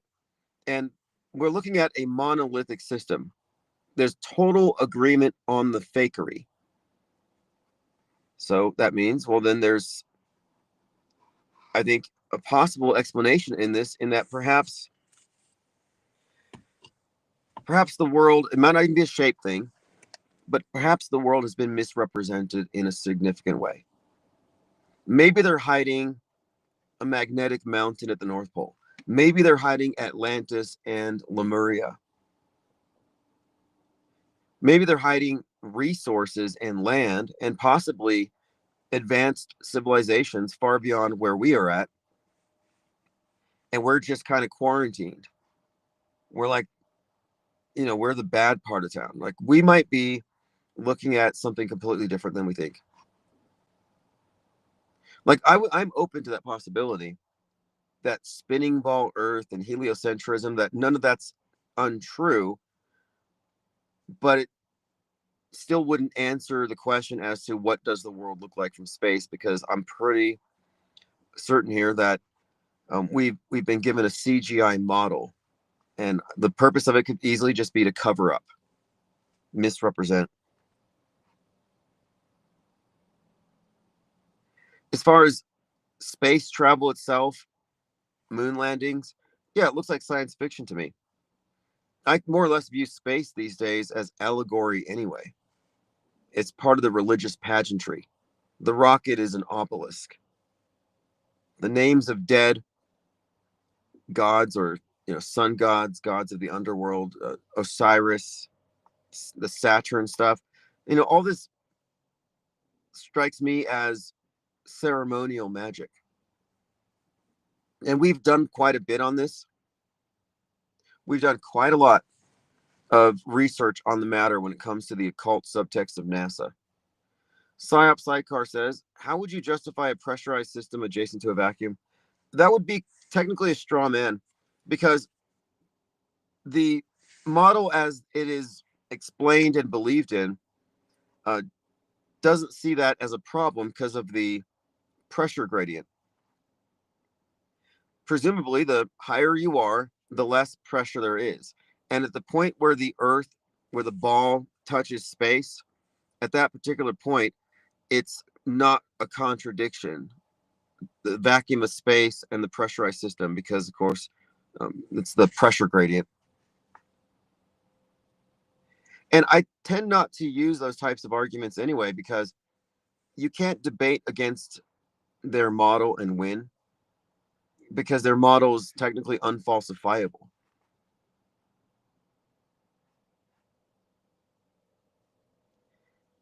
My point throughout this thing has always been the fact that we have revealed that there's a significant difference between what we know and what we can believe, which leaves you in a position of having to be agnostic or even an informed disbeliever, but it doesn't mean you have something to replace it with. So let's say you have no faith in media, no faith in NASA, and you don't trust anything about what they've shown us. Well, what then do you know? Well, you haven't seen a curve. And what we realized through this whole thing is that a lot of people lie. I saw the curve. I went onto an airplane. I went to the beach. I saw the curve. So this curve thing became a central part of the argument. Like, because we're looking at, well, according to the supposed 8 inches per mile squared or whatever, you should be able to measure the curve at some point. But there really hasn't been anything that has revealed there to be a curve, but everything that we have really seen is somewhat contradicted the presupposition that there would be one. So, for example, people would say, well, boats go over the horizon. Well, they kind of don't. They're not going over it, but rather they're converging with the horizon, and your eyes can no longer distinguish them from the horizon. But are they going over to where they're like going over a hump? Not really. It's kind of a misrepresentation. But if you look at the distance at which the boat is over the horizon, it's not always at the limit of how far you can actually see. Sometimes, so I'm like, for example, I can see the mountains 108 miles away from here, this peak. But if I were looking across a body of water at that peak, boats would disappear long before that. So there's like a ton of just assumptions built into our worldview that we were questioning and discussing. And a lot of times we would find that the non-believers or the skeptics, the ones who are looking into it, actually have more information than the people who blindly believe in it. So most of the globe believers are default and have something of a low information take on it. You ask them, well, how big is the Earth? They wouldn't know. Or what shape is the solar system? They wouldn't have a clear answer. Or how big is the solar system? There's a lot of questions that you think they would just have ready, but they kind of don't.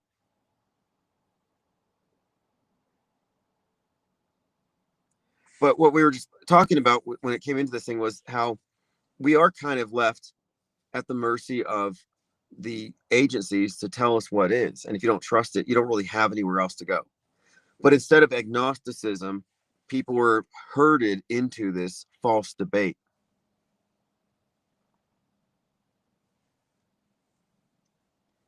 But I would see a lot of bad arguments, mainly spread by memes. And I did my part to spread the memes because they were funny. Because they do, in fact, raise valid questions. But you have to look at it from both sides. Like one of the more popular memes was this picture of somebody with their hair blown back and their face, being distorted by the wind because this is what we should look like because the Earth is spinning 1,000 miles per hour. So people would say, hey, the Earth is spinning 1,000 miles per hour. How come your coffee's not spilling? They'd misrepresent things. Well, yeah, it sounds crazy, 1,000 miles per hour, but you're talking about one rotation in 24 hours. So you think about the scale, it's not that impressive. Or there was another one. There was this angry guy in a shed. What was his name? Like the original shed rager. Who is the angry guy in the shed with the wet soccer ball? This guy would go out in public and he would dump water on a soccer ball. And he'd say, see, water doesn't stick to a ball. If the Earth was a ball, the water would drip off the bottom. Well, that's another example of a straw man argument.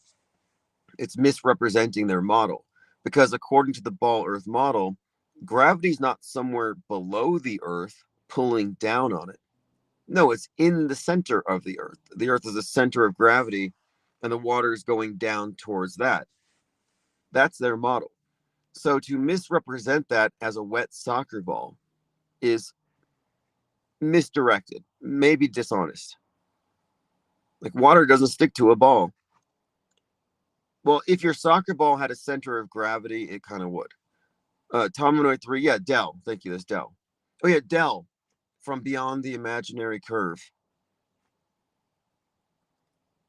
So good intentions, and these are good thought experiments.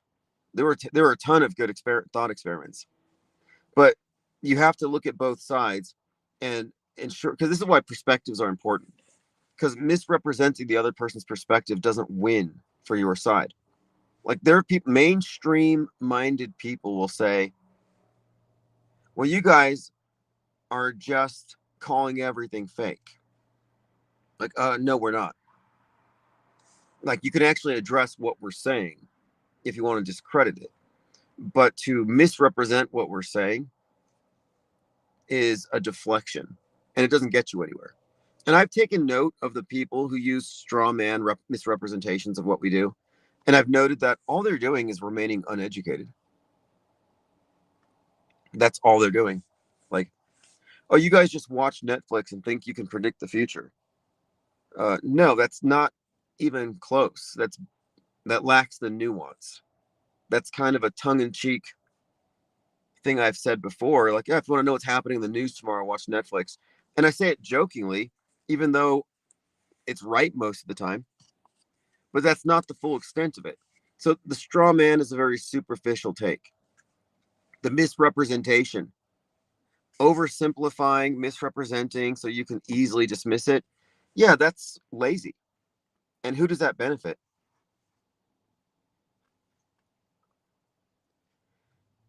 So my view is if you want to deconstruct the other side, you need to know the best version of their model and then break that.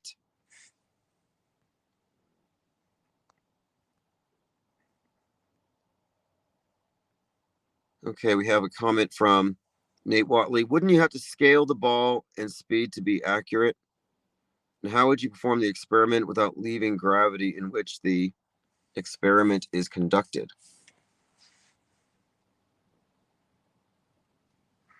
Right. Yeah, I mean, I guess what their misunderstanding is that the Earth having water sticking to it is a contradiction because gravity pulls down. They're thinking gravity's down, but gravity isn't down necessarily. There's no such thing as down, and there's no such thing as up. It's all relative in this system. So there isn't a down to gravity necessarily. It's going towards the center. And so that's the misunderstanding where they're saying, well, if this was a legitimate model, then a soccer ball would be able to hold water. And or others will say, I mean, I've seen on both sides misrepresentations. They're pretty bad either way. Like if the earth was flat, the cats would have pushed everything off the edge by now and they laugh. Like, oh, where's the edge? Like it's a big joke. Well, is that really that funny? Like, where's the edge? They ask you. If you're asserting it's flat, where's the edge? Well, we're saying we don't know what it is. But that question is sort of a way to ridicule the whole thing without really taking it that seriously. But the people asking that tend not to know the answer to their own question. Like, what's at the edge of the universe? Can you fall off the edge? What shape is the universe? Well, the universe is not a ball. There's your hint. What shape is the solar system? It's not a ball. You have the flat solar system in a flat universe, flat galaxies, conservation of angular momentum. That's their explanation for the flat solar system.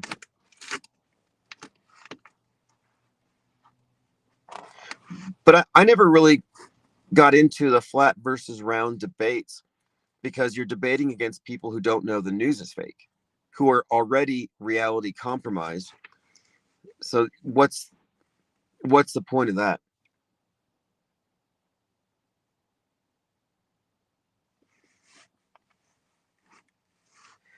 And I was also not into a lot of the arguments that would prevent people from taking seriously the idea that if you're really wanting to get answers, you need to go somewhere. Like instead of going to conferences, you should be going to Antarctica. And their response would always be, and I've seen this quite a bit, Alex Jones and Joe Rogan and Eddie Bravo were in studio, and Alex Jones says, I will buy you a ticket to Antarctica. And Eddie Bravo, instead of going to Antarctica years ago, he said, no, the Navy will shoot you. If you get close to the edge, they will shoot you. Eric Dubay said the same thing. So for years, instead of addressing the question of why don't you go to Antarctica, which would be easy to do, you could get money to back it. In fact, that's what we were working on. We had a couple of plans. The first one was Mad Mike Hughes was going to do a space jump, and then we were going to move on from there and focus on going deep, deep south. But anytime you would bring it up, people would just say, no, you can't go there. They'll shoot you. Like, how lazy is that?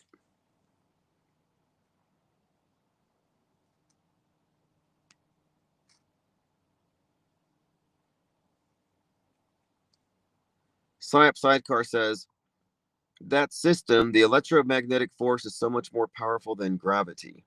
Gravity in quotes.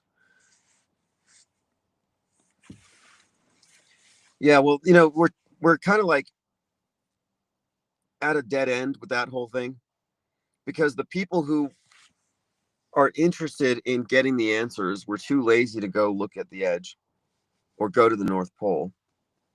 And then they finally sent some people to end the question once and for all. And it was some 33-year-old diabolical looking preacher. What was his name? Duffy. And a bunch of diehard anti-flat earthers and Jaron. And Witsit spits it.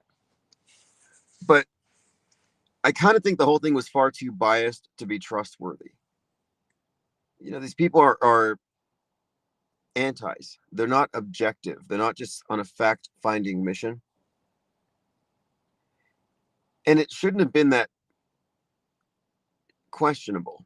If I go take a trip to, let's say, Arizona into the desert, and I record some cactuses, some jackrabbits, and I come back, none of you are going to question the authenticity of what I provide, because you can't fuck it up. You drive out there, you record something, you go back home. Well, somehow the final experiment crew managed to make everything look fake. They made everything look questionable, and they added in a bunch of things that, like comments, that just put everything, up in the air.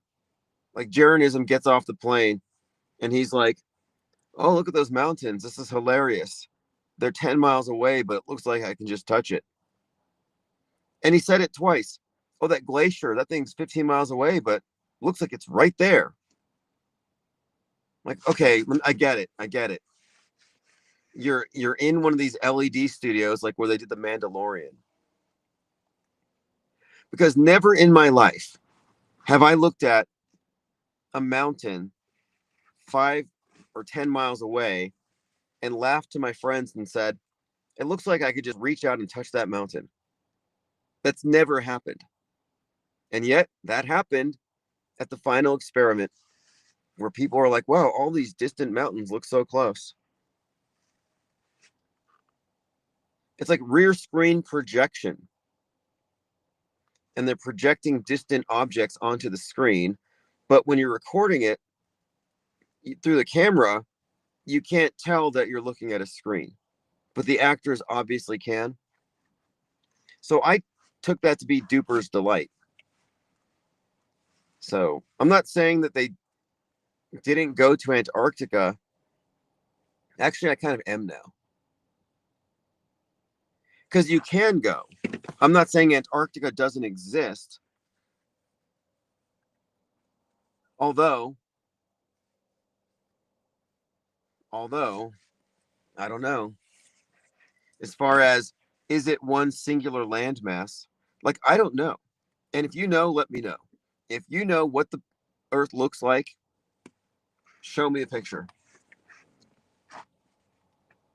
Because again, we're at that point where it's not falsifiable, because we can't really get our own evidence for it at this time.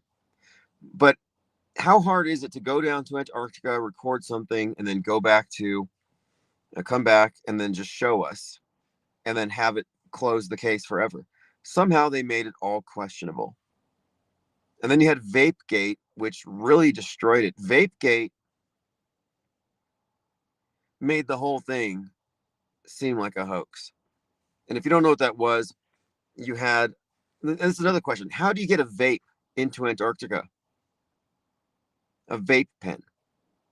I remember when they were first trying to avoid going, Jeranism and others would do these live streams where they would talk about all the rules, environmentalism, and how you can't leave any trash, how hard it is to get there, how you can't bring certain things, contraband. But Witsit Gets It manages to bring vapes to Antarctica. How did he get them over there? Do we want to know? But regardless, he was caught on camera using his vape pen to make it look like we could see his breath. Snake Injustice says, I bet they shot in Trill Studios or something similar. Yeah, that's what I'm guessing. And you know who produced it? Candace Owens is producer. So you have a Candace Owens connection to the final experiment. And if you look at what she's done, she's the #1 podcast in the world. Is it because of her insights? Because she's figured it all out? No, it's because she's been placed there as part of the alt media ecosystem to be the #1 conspiracy theorist. So she's obviously deep in this thing.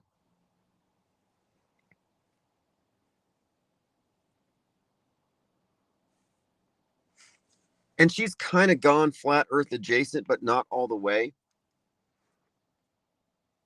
Kind of has. She's insinuated. She's also said that NASA is a pagan cult. And I don't know where she got that from. But she butchered the whole concept. And it's accurate in a way, but you know, she's a Catholic. She didn't notice that when Neil Armstrong was on the moon, you know what the first thing he did was? Eucharist. He took out a wine glass and some bread, and he poured some wine, and he conducted a mass. Yes. He had bread and wine on the moon in a private ceremony. First thing. That's not satanic. It's not Masonic. It's Catholic. They used to be very much about the Bible in a lot of their litanies. Like the whole space program has always been religion, pageantry, a new concept of heaven, the thing that's going to unite all mankind. That's why it was so dramatic. One giant leap for all mankind. It was this idea that we're moving together into the new age as one, up into the heavens.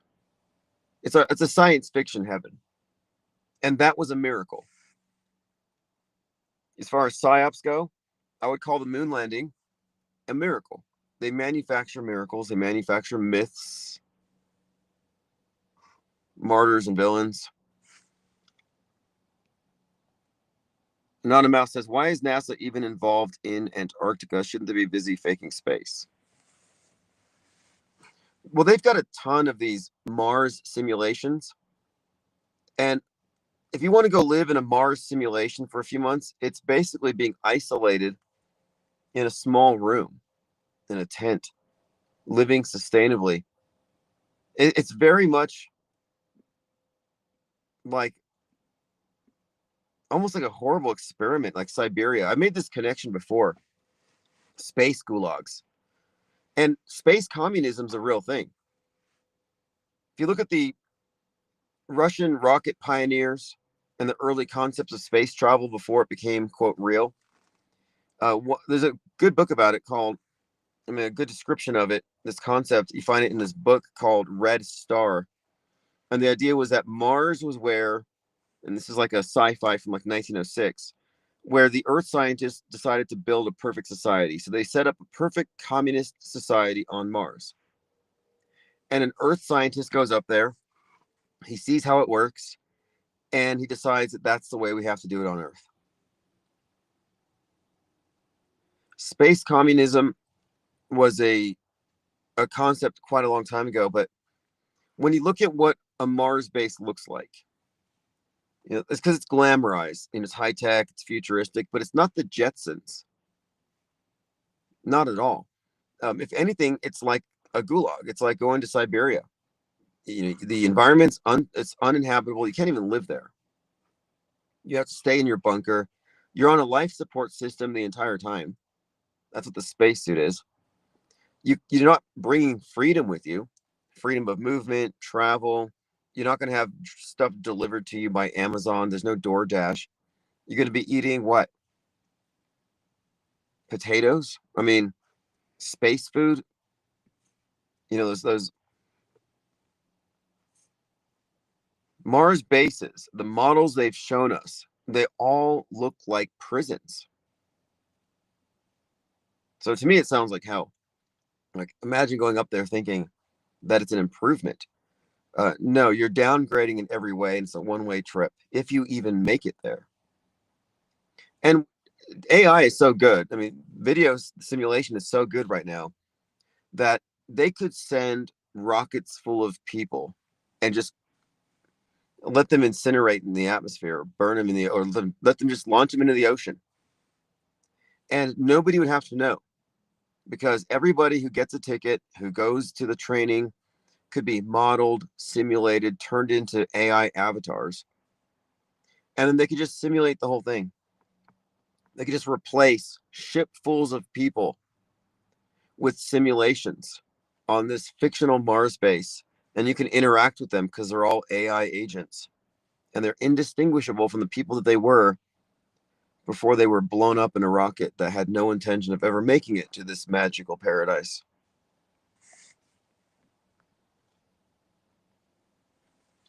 But I think NASA's job is bigger than just space.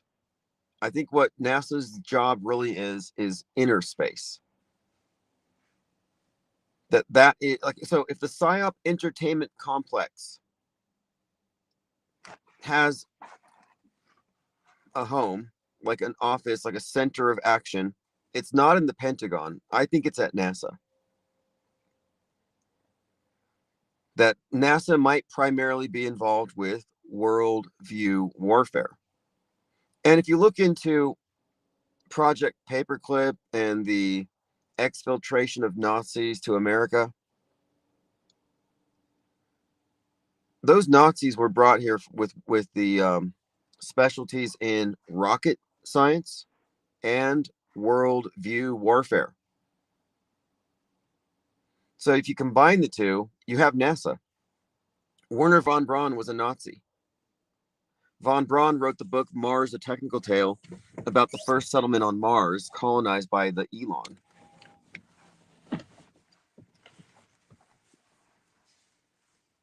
I always thought that was a contradiction, that Eric Dubé was so anti-NASA. He hated NASA, he was against NASA, but he was also like really in love with the Nazis. It's like, well, NASA was founded by, infused with a lot of Nazi scientists.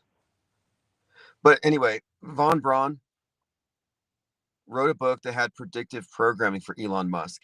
And Elon Musk's persona seems to be largely modeled off of von Braun in some aspects. He's a Frankenstein's monster, many different body parts in that guy. But if you look at the different facets of Elon Musk, he's a combo of von Braun, Henry Ford,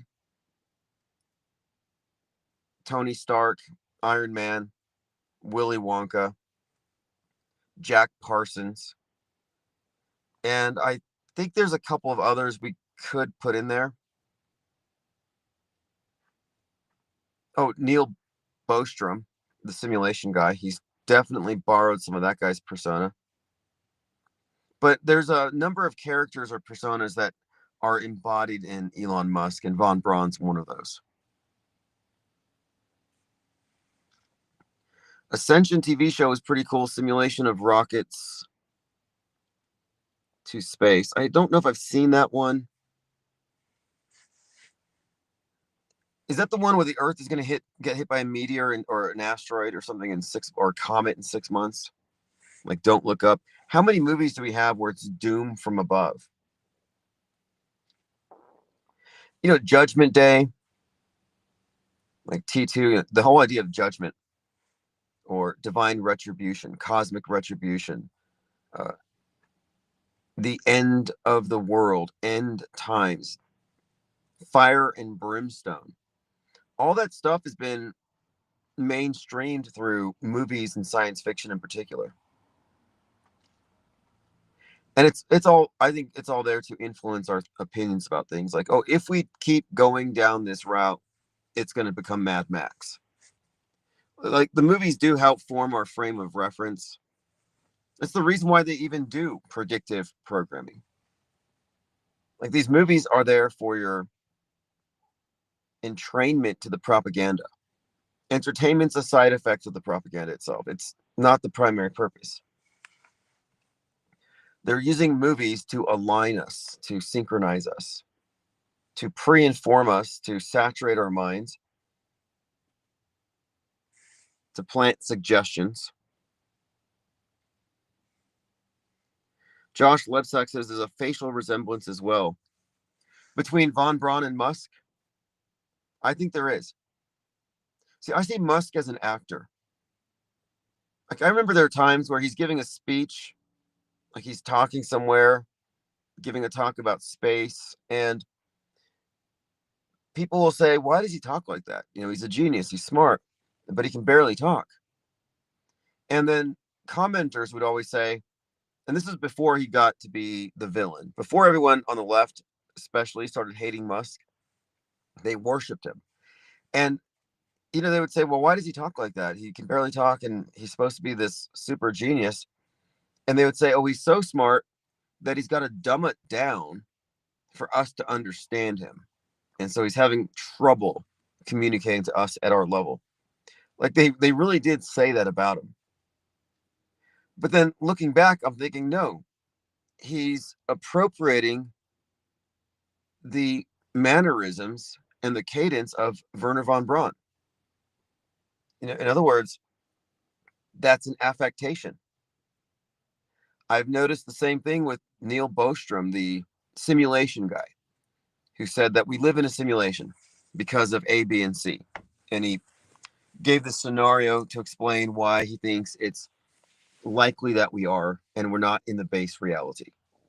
Well, that entire pitch, that whole concept of simulation, was, you know, presented many times. Well, I listened to the way that he spoke, and it's exactly how Elon Musk speaks when he talks about simulation.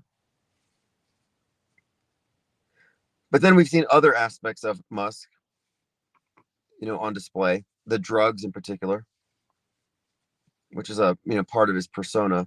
I don't think he's really doing drugs on that level. But why the, you know, I think they built up the idea of the eccentricity, the recklessness. And there's something else too.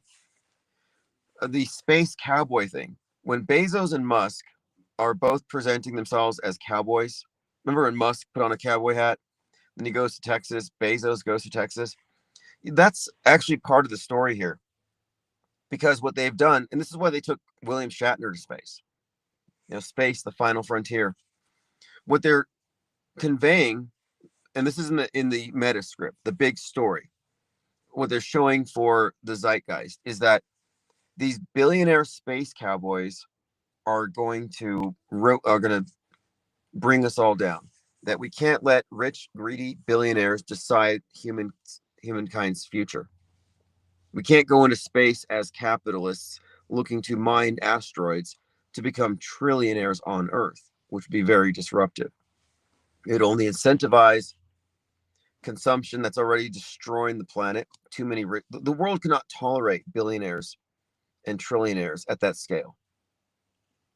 And at the same time, you know, they show them as space cowboys and reckless, filling up space so that he can, with CubeSats to help spread memes. And then Bezos with his mega yacht. So the richest men in the world are essentially leading the way into space. And this has been part of this subtext, that this is not good, that these rich individuals can destroy these entire systems that the commons, the collective, rely upon. And this is a buildup. And I saw this foreshadowed in a Netflix documentary called Mars. It was a movie slash documentary, went back and forth. But what they showed was two different trips to Mars. One of them is led by females, women scientists, and they go to Mars to find life. But then they're followed by space cowboys, these space companies from Texas who go to Mars to drill for oil. And they're all men. So the males go up to space with their cowboy hats and their drills, and they start drilling Mars. And the idea here, of course, is, it's the masculine and the feminine. And the females are there finding life. Well, the female scientists discover aliens on Mars. They find life. But then the males over there drilling the holes have caused a Mars quake. And they ended up destroying everything. And they were just going up there to make a bunch of money, not to progress mankind as a collective. So this individual versus collectivist thing, which was brought up by the New York mayor, it is part of this concept of, do we go into space as rugged individuals where the billionaires have competitive advantages, or are we going to make it more egalitarian, more geared towards mankind as a collective? Are we going to go to space sustainably and live sustainably and leave our bad habits behind? Or are we going to go to Mars as a bunch of greedy capitalists looking for another place to plummet, to loot, to exploit? That's the story in Avatar as well. Avatar 2, very clear, very anti-West, anti-capitalist. It's all about the indigenous people living in harmony with nature, not these Westerners who killed Gaia. So this bigger script, we talk about the secondary timeline, these fake events. They're telling the entire story that we live in. And this space story is a big part of it. It's the backdrop. It's about our future. But they're also using space as a way to present us with a utopian vision that we should strive for.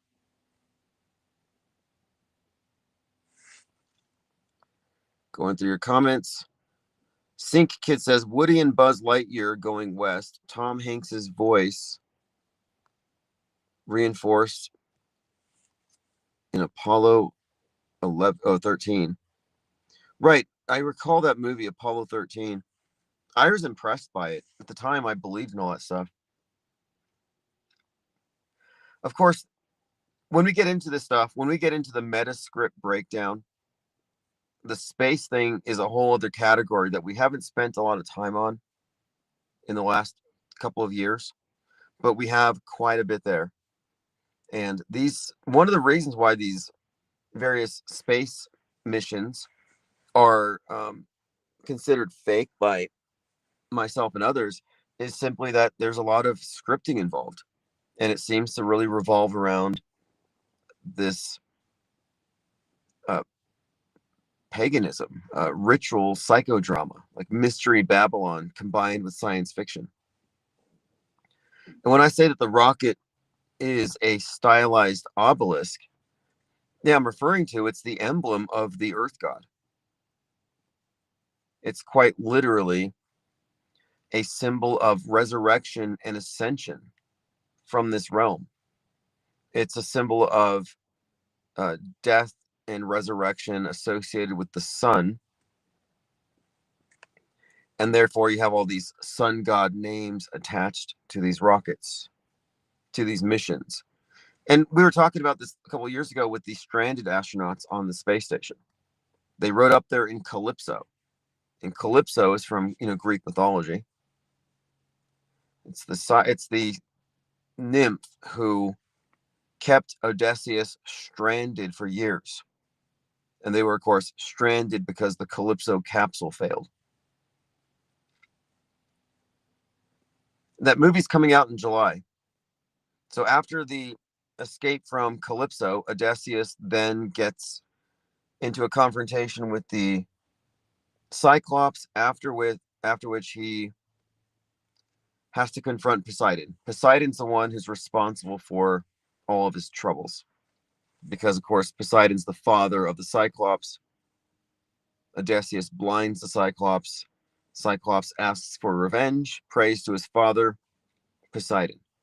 And so Poseidon would be the natural thing to follow that drama with the space capsule. So we were thinking, well, maybe this is when they introduce Poseidon, which is the Kraken, Godzilla, the nuclear submarine. All these various ways they've symbolically represented this particular psyop, which will involve a nuclear weapon deployed by some submarine. And this has been a reoccurring theme for some time. Another element of the space program has been, I think, promoting the idea of unity, that the commons. So cyberspace is a commons. The Earth is now seen as a commons because one sick person can get everybody sick. But the idea of collectivism. And in 2020, the astronauts did something called Project Celestial Immunity, in which they were getting vaxxed in space. And while they were doing this program of getting vaxxed in space, the space station's arm, because it has an arm with a camera on it, the arm got hit with a piece of space junk. I'm like, well, that's interesting. The arm has a hole in it. As they're getting their shots in the arm, the space station gets vaxxed or gets poked, gets a hole in the arm. But the symbolism there, I think, is pretty clear. Because if you look at space itself, and you can see, okay, well, they're orbiting the Earth, they're in space, and it gets hit by junk. And the junk is a byproduct of what? Well, I would say a lot of the space junk that, like the space junk that hit the Chinese space station, was likely part of one of the Starlink satellites. But the idea here is that this commons is becoming crowded. We have to do something in space. We have to unify. We have to regulate, but we have to prevent us from collectively destroying space. So the idea here is we all have to accommodate each other. So celestial immunity going on at the same time as this a space junk collision kind of seemed to indicate something similar here, that our inner space, as in our circulation, our blood, is now a commons because everybody can infect anybody. Space, again, if one person or one country does it wrong and creates a collision, you could have what's called the Kessler syndrome. One piece of space junk hits another, hits a CubeSat, hits a satellite. Before you know it, we can't go to space anymore. And they've been setting us up for this scenario for some time. Space junk didn't even really exist in any meaningful way until just a few years ago. They were hyping it, they were talking about it, and then it started happening, and they started finding it in places.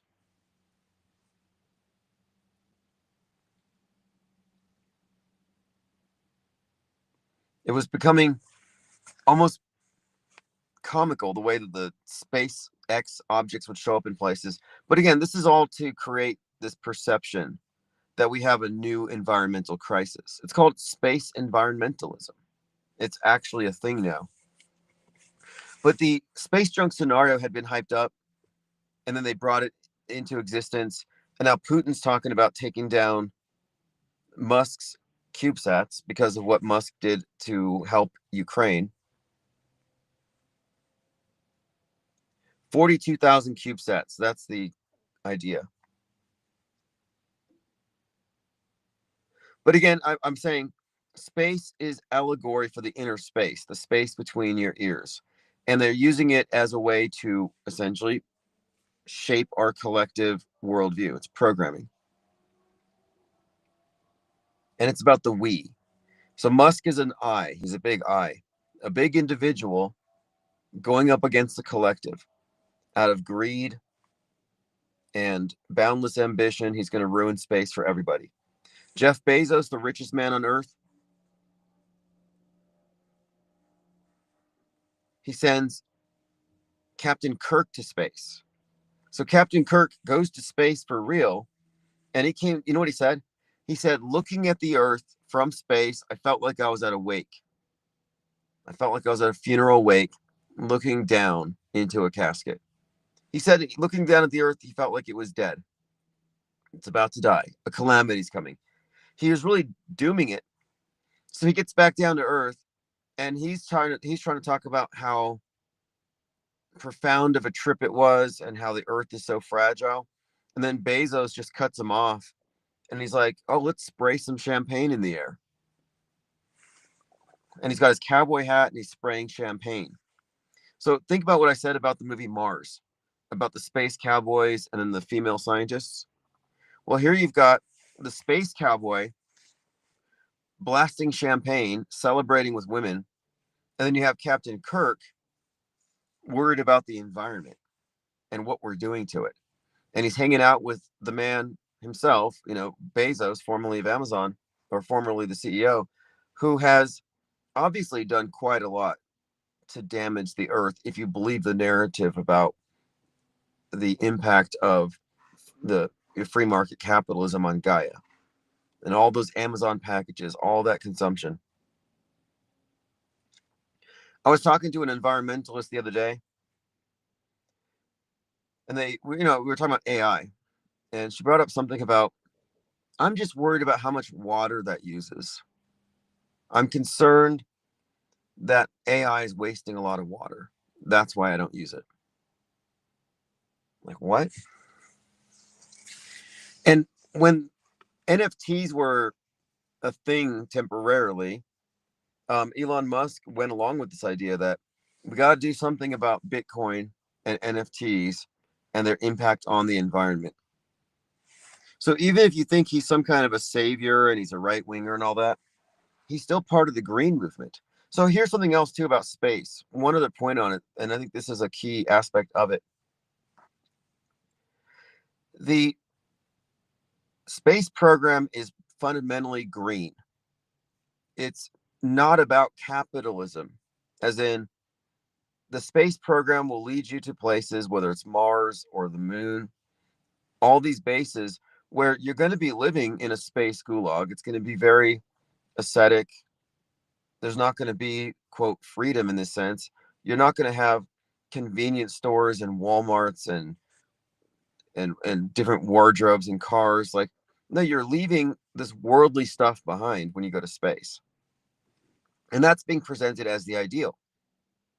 And yet, because they've managed to create the perception that going to space is progress and high tech and it's the culmination of all the technology that we have, they've managed to actually kind of sell it to people who believe in freedom and capitalism and free markets, who don't believe in environmentalism. So the same people who are against environmentalism, over regulating the free market, who are against carbon taxes, believe that space is an acceptable destination.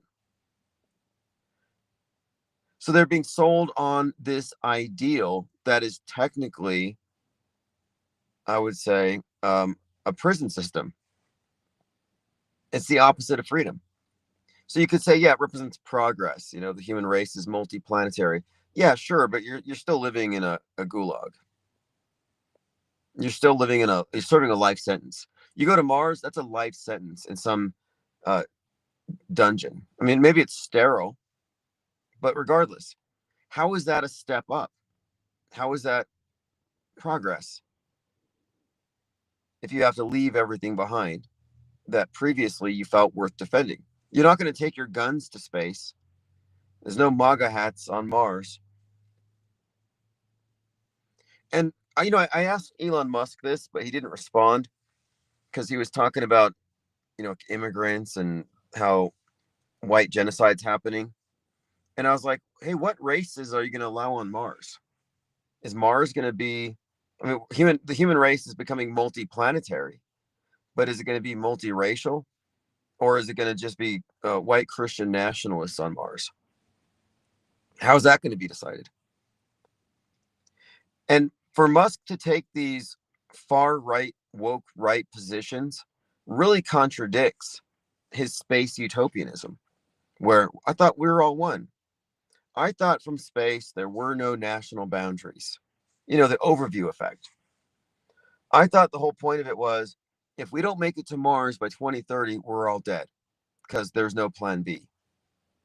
I thought you're worried about saving the human race, but now it's like, oh, he only cares about this certain subset of the human race. So Musk is a walking contradiction. You can't be a space pope, you can't be the first colonizer of Mars talking about the survival of mankind, but then you also want to keep mankind divided like a prison. So I guess on Mars you're going to have walls. You're going to have a section on Mars for Mexicans, a section on Mars for the Americans, but only certain Americans, another section for Africans, and then you're going to have, and Asians will have their section. So what are we going to do? Just transplant Earth to Mars? Are we going to have borders? So how can he be such a staunch defender of this model that we have here on Earth that's obviously failing, that is going to lead us to self-destruction, but then he's also part of this utopian plan? I think one of the other purposes to the whole space program as well is to demonstrate for everyone here on Earth, this is the way to do it.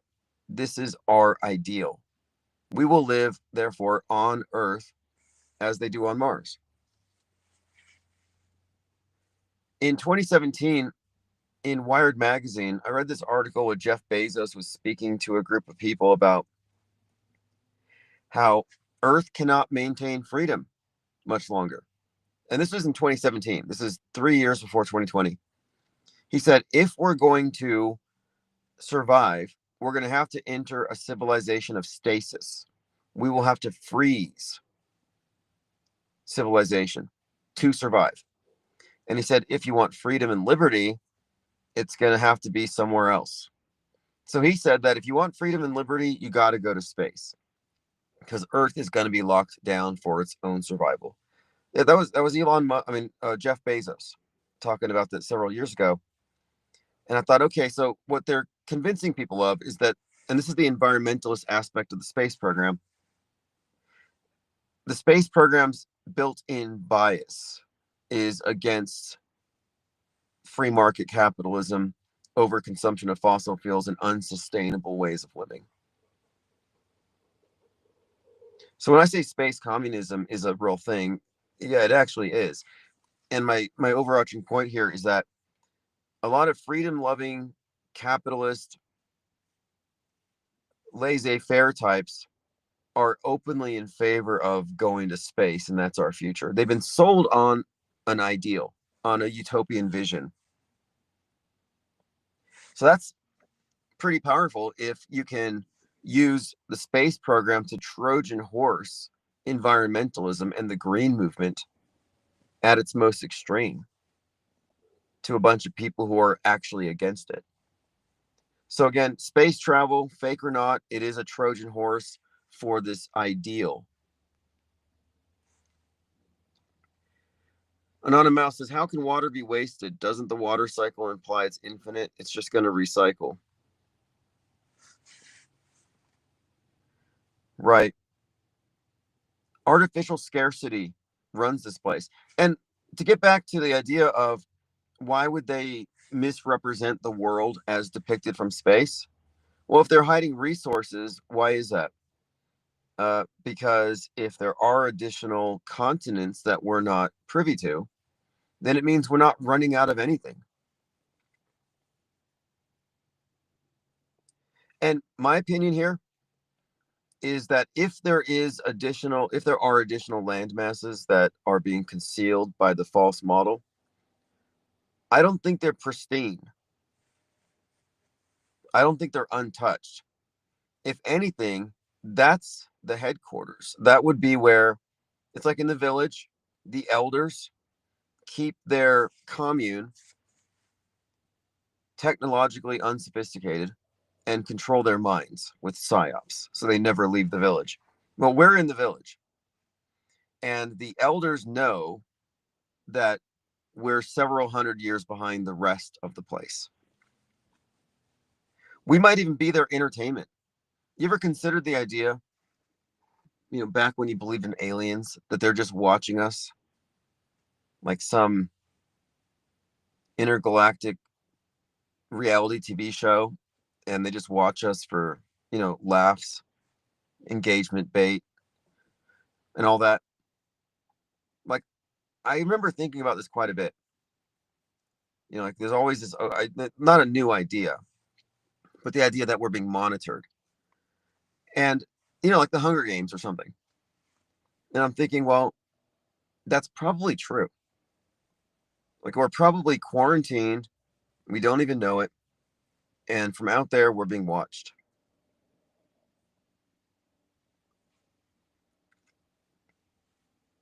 And that would explain quite a bit without having to introduce alternative models, alternative shapes. You wouldn't have to change anything. You're just talking about another aspect of the big lie. You're lying about history. They're lying about everything else. You think they're not going to lie about the maps?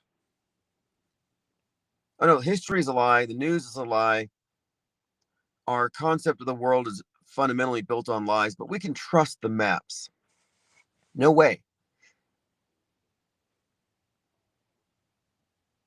That's the one motivation for everything. If it's greed, well, the maps, more than anything, would be something you'd want to tamper with if you want to misdirect or prevent people from seeing the entirety of it.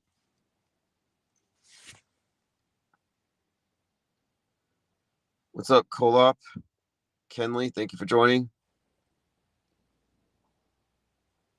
Kenley says, space, the final frontier, to boldly go where no man's gone before. Well, Captain Kirk and Star Trek, it's about, going to these new frontiers. And so space being the new frontier is that we've already explored everything on Earth. And so the next logical place to go is up. But before Captain Kirk, there was a Captain Cook. And he was the one who famously traveled around Antarctica and sent correspondences, letters of his travels, like Captain's Log, Captain Cook. I just went to the South Pole. And it's like, okay, so the frontier at that time were the unexplored regions of Earth. And Captain Cook was there. And now you have Captain Kirk and the new frontier, space. Similarly, you have Captain Picard. Captain Picard, and then you have August Picard. August Picard was the first person to see the Earth from the stratosphere. And he's the one who got into a balloon, or he had a balloon-borne capsule, and a pressurized capsule. He goes up, and he only went up 12,000 feet, I think. Maybe, I don't even know if he went 20,000 feet. So he's up there, and then he comes back down, and he says that the Earth, from his perspective, appeared to be flat with upturned edges. Like he was just describing what he saw. And a lot of people said, oh, he saw the Earth was flat. Well, he wouldn't have been high enough to have made a determination of whether or not there was curve on the Earth or not. But I'm saying that he was the first person to explore that in the name Picard. So Picard, Cook, Kirk, Picard. Probably not coincidental, because we're talking about the paradigm, the worldview, and the boundaries, the edges, the frontiers, and the explorers, and how it's being defined for us. And it seems like our new paradigm is largely informed by, science fiction, but everything about it is recycled. Musk is a great example of this, right out of a book. By the way, I haven't been watching it, but Gen V, which is a show that's a spinoff from The Boys. So HBO's The Boys has foreshadowing for the Trump head wound in Butler. In fact, they had to change the title of their season finale because of it. And again, that was released around the same time. So it's another one of these movies, these shows that have predictive programming in it. Well, interestingly, their spin-off show, Gen 5, has a scene where one of these superheroes is able to levitate things. And she's levitating a goat. And the goat's name is Elon. So as she's levitating the goat, another hero comes in, and his powers involve making things explode. And so he makes the goat explode. So, and I think it's in season 2, or I don't know, no, season 4, episode 2, I think. So you have a goat named Elon levitated, and then it explodes in a show that contains predictive programming, or a show related to it.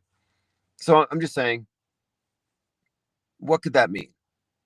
How would Elon levitate and explode like a sacrificial goat?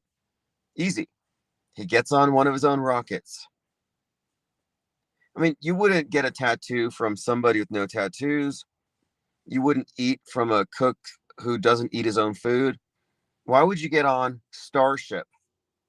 Elon Musk has never been to space. Like, if he really wants to get people interested in it, he might want to demonstrate that he trusts his own rockets. So that would have him levitating and then probably blowing up. I don't know if that's in his cards. I don't know the story of the Elon in Mars, A Technical Tale. But Musk does get killed in the madness. There's a Musk character. And I pointed this out. I did my reviews. I described who is who in this series.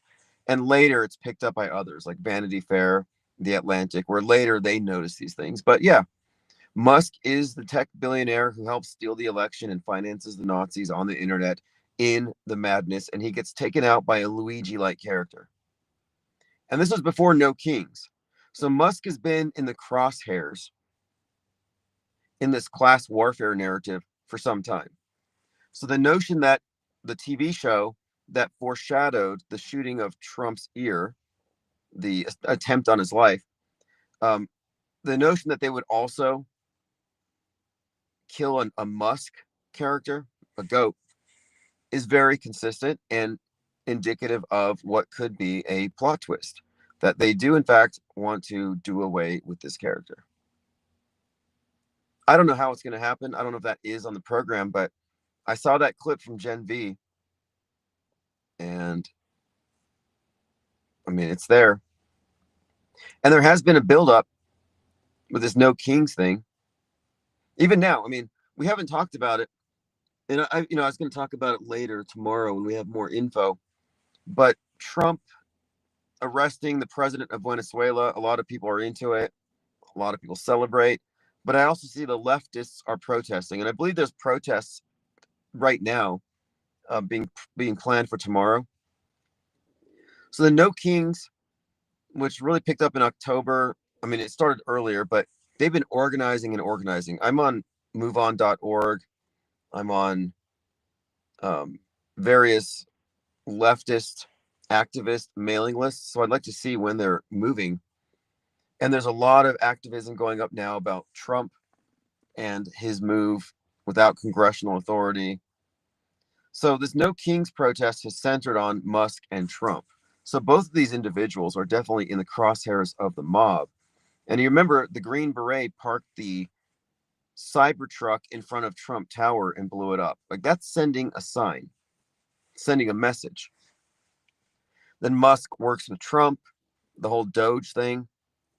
So there's a bit of a buildup here if you think about it. But I don't know if Musk gets taken out like he did in the madness, or if he goes to space and blows up, as in Gen V, the levitating goat thing.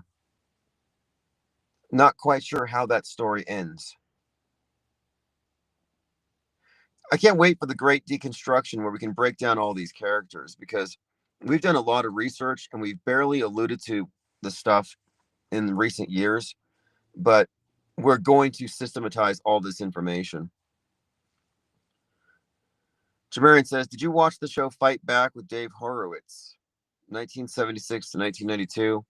about informed consumers about corporations and other big businesses whose products were of poor quality. I haven't. Dave Horowitz. Is that the guy from the what? Dave Horowitz. Isn't he a right wing organizer? He's got like a website, some foundation, like a think tank. I think I had one of his pamphlets, and it was like associated with Andrew Breitbart, a lot of these right wing types who had started engaging in pre Tea Party and then part of the Tea Party before Q, though. I haven't seen it though. But this new mayor of New York bringing up this individualism versus collectivism and then getting sworn in the subway, that's completely aligned with all of the psyops and programming with Joker and Batman, Luigi, Daniel Penny, class warfare, the symbolism of the subways. And then, of course, as it ends up with being the individual versus the collective, Musk versus the commons, the richest men, like the richest men in the world are these two characters who are presented to us as bad examples. Look how they manufacture villains. I mean, Erica Kirk is a great example of a manufactured villain. And it's a hoax indicator to me. It's an indicator of how fake she is, that everybody that I know is mad about her. Just mad. Like really angry, bothered, triggered. And that's the emotional engagement that this system seeks. Like, I don't think she's shady or crazy or scary. No, I think she's an actress playing all those. She's playing a character with all those attributes.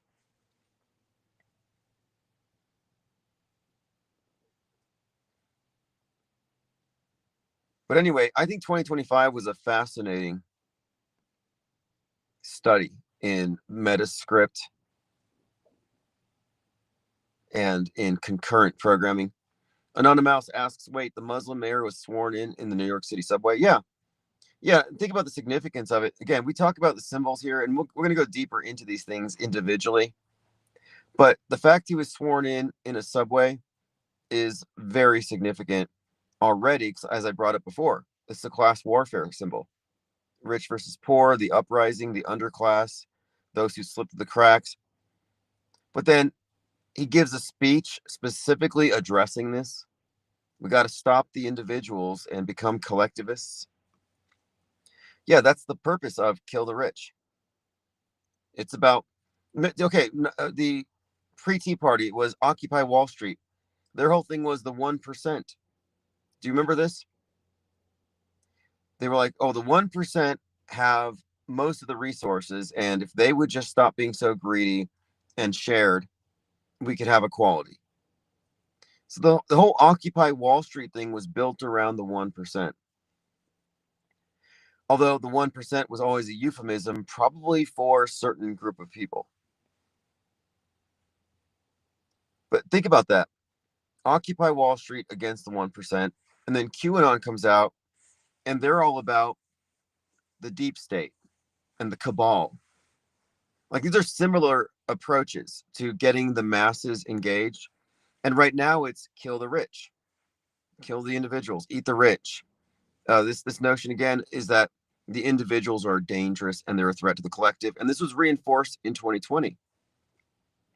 One person can infect everybody. One person can go in and destroy a entire ecosystem, an entire closed system, if they're not, properly censored or vaccinated or saved. Now, this all ties in also to Pluribus, about the hive mind taking over the world. And as the main character has to confront this fact that everybody has a hive mind, and they're trying to convince her to join them.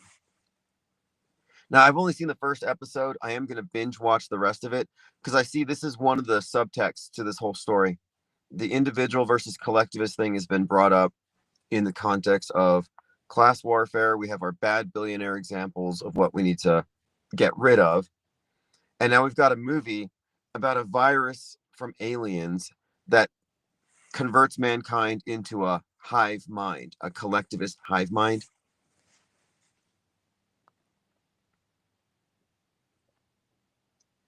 All right, there's a link in the chat if you want to subscribe for live notifications.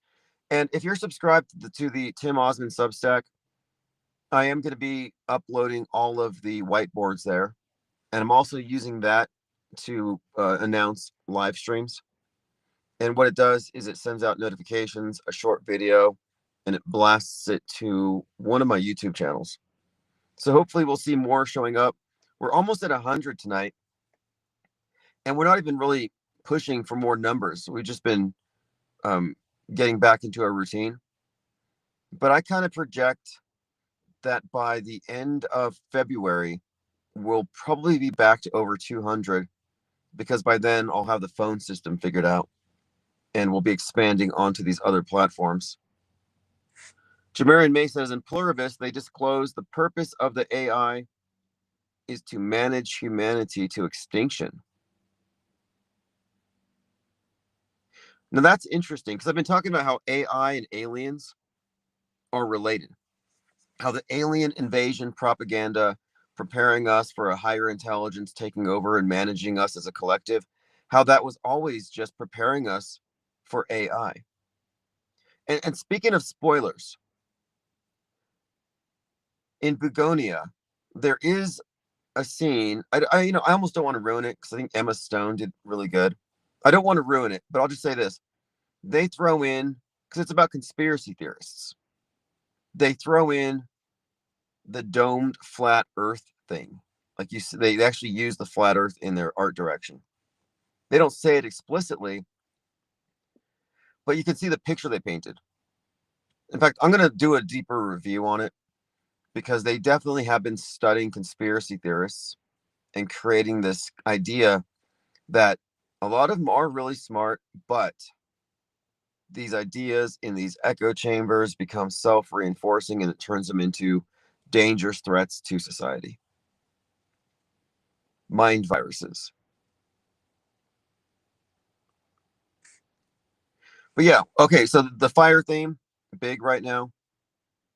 The class warfare subtext with that mayor, that's pretty big. Pluribus, hive mind, that's part of this as well. Yeah, I watched Begonia, and I mean, what I think I really got out of it for the most part is this idea that we are at a place where people are becoming very dangerous and mentally ill because they are allowed to access all this information without any kind of moderation. And after the Charlie Kirk event, we saw a lot of talk about the need for internet ID. Well, after Bondi, if you recall, that video went viral, and then they passed certain rules and regulations on these social media platforms to prevent these videos from being viewed by minors, which is a noble thing, right? But we're talking about this pretext for additional levels of censorship and blocking content. Jamarian says, another terrible film about eco brainwashing was the film Downsizing. Did you watch that film? Is that the one where people volunteer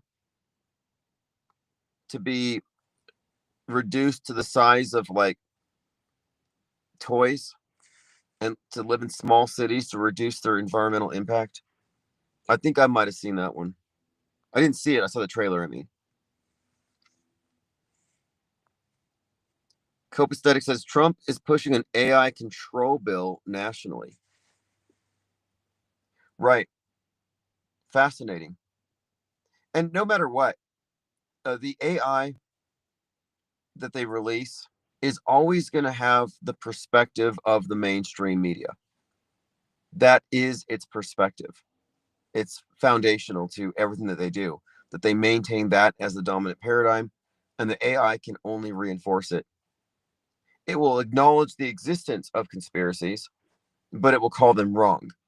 But it will not take the perspective that our history is prefabricated.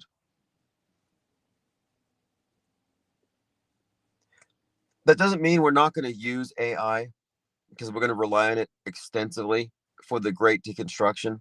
And I've been working with it. There are ways, but I'm just saying these are worldview reinforcers. Media is there to conform you, not to inform you. And that also applies to the AI.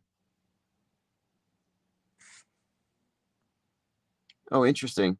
Ribo Nation just watched Communion, one of the first to kick off this alien propaganda. Well, Communion was written by Whitney Strieber. And Whitney Strieber is the guy who co-wrote The Coming Superstorm with Art Bell. The Coming Superstorm is the first example of climate fiction. The coming global superstorm is about capitalism destroying the earth, basically. And he's the guy who started the idea of aliens probing him, probing people in the back of a UFO, then dropping him off naked in a field. And that whole thing turns out to be manufactured. It's a myth. The Air Force manufactured the myth of alien abductions and experiments and hybrids. Major propagandist. But the AM radio stuff,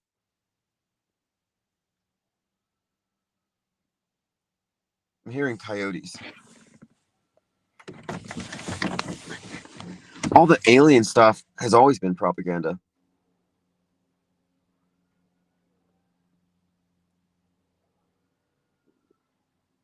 I don't know if you can hear it. I hear about 3 or 4. I hope those cats stay in. This is not uncommon on moonlit nights. I've seen these coyotes will come into town. They'll jump over fences and they'll take your cats or your dogs. You got to be careful. Happened to my friend's cat. It's like, what did that? Animal control said, oh, they just eat the warm, pre-digested food, just the belly, guts. They just eat the pre-digested food in the stomach and like leave the meat on the bones and stuff. And that's the explanation. Because I said, oh, could this explain the alien cattle mutilations? And he said, yeah, that's typical of what coyotes would do. That they're not going to eat the whole cow. They're just going to go right into the belly. So you see these cows that appear to be mutilated. Their organs are missing. They're in the middle of a field. Yeah, it's not because a flying saucer tractor beam picked it up and they did some surgeries on it and dumped it. No, those are coyotes. Ribo Nation says, got to rewatch Kubrick Spielberg's movie AI. Yeah, I agree. That would be a very good one to rewatch. Considering the significance of these two metascriptors and Spielberg's upcoming Age of Disclosure. Yeah, exactly, Lean Dion. Upcoming Spielberg disclosure concurrent with the news. And you got Disclosure, you've got Pluribus 1 or Pluribus. And then you have the 3-Eye Atlas. So you have the 3-Eye Atlas, the hype around it could just have been essentially promotion for this upcoming movie. But I noticed that people are very open, like very ready for disclosure.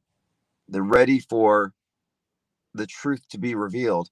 I'm like, wait, a Steven Spielberg movie's coming out, and you guys think that E.T.'s coming?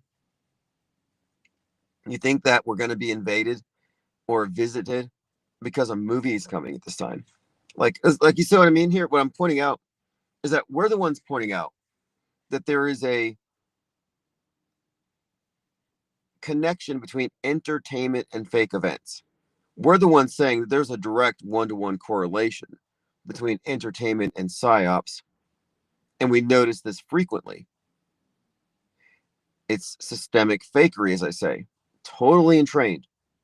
But then the normies, without even recognizing it, seem to have already accepted this premise. If it's in the movies, it's about to come true. It's like they become suggestible for it. Oh, look, the Overton window opened. I look out there and looks like aliens. I guess we can believe in aliens now. It's fascinating. Anonymous says, I watched an anime where aliens' blood was the same substance as cow's milk. That is what explained the cattle mutilation. So for these aliens, the cows are like walking, living blood banks.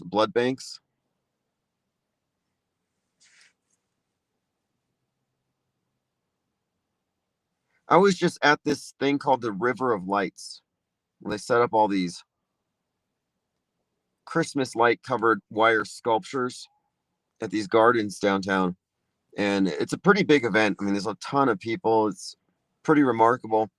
And one of the scenes is a UFO beaming a cow up on a tractor beam. And it's, it's a wire sculpture of a flying saucer, and then the tractor beam, and then the cow, and then the cow going up the tractor beam, and then the lights go in a sequence. So it does look like, okay, you hear the cow, you see the ship, the cow sound effects, and then you have the animation of the cow getting beamed up. Like, it's a running joke here. If you go to Roswell, does anybody know the name of the field where the alien craft landed? I mean, just note how many times the theme of alien invasion coincides with the virus theme. It landed in Corona Field. In Men in Black, you had that Corona Fields Park. That Corona. It was some Corona Park and the Corona Field. But Roswell has these streetlights downtown that all look like alien heads. And they have this. I went over there during the pandemic lockdown. I went over there with my stimmy check. And they had this Dunkin' Donuts with an alien outside holding the sign, a very big alien. And I remember thinking it looked like Baphomet or Baphomet. The T's not silent. It's Baphomet. I was told this by a Gnostic cult member. But anyway, this alien had these like big Baphomet like breasts. I mean, I don't know. It's just like, what the hell was that? But anyway, Roswell's kooky, but there's even a funeral home there where they supposedly did the alien autopsy. And I was there once when I was doing transports. I picked up a body from there, and I was shown the room where it was conducted. Do you remember that alien autopsy video? How fake was that? Jamarin May says the crown chakra. Right, Corona, the crown. Of course, the sun symbolism. The year 2020 was a great example of inundation with concurrent programming, all the major shows. And then you have like a decade plus of nonstop zombie movies leading up to 2020, which I believe were there to condition us for quarantine. And yes, Jermaine May, I am going back to school starting the 16th, I think. I'm meeting with the academic advisor in a couple days, but I was working on my journalism degree, and then I got sidetracked by my businesses, by life and other stuff. And I decided to go back and finish that, among other things. I mean, I'm going to see what is available, but at a minimum, I want to get that done first.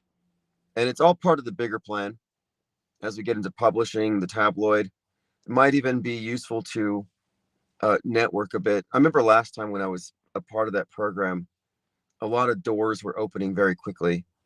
So I'm looking forward to it. I'm doing it all for the iPS. It's all building towards this bigger plan.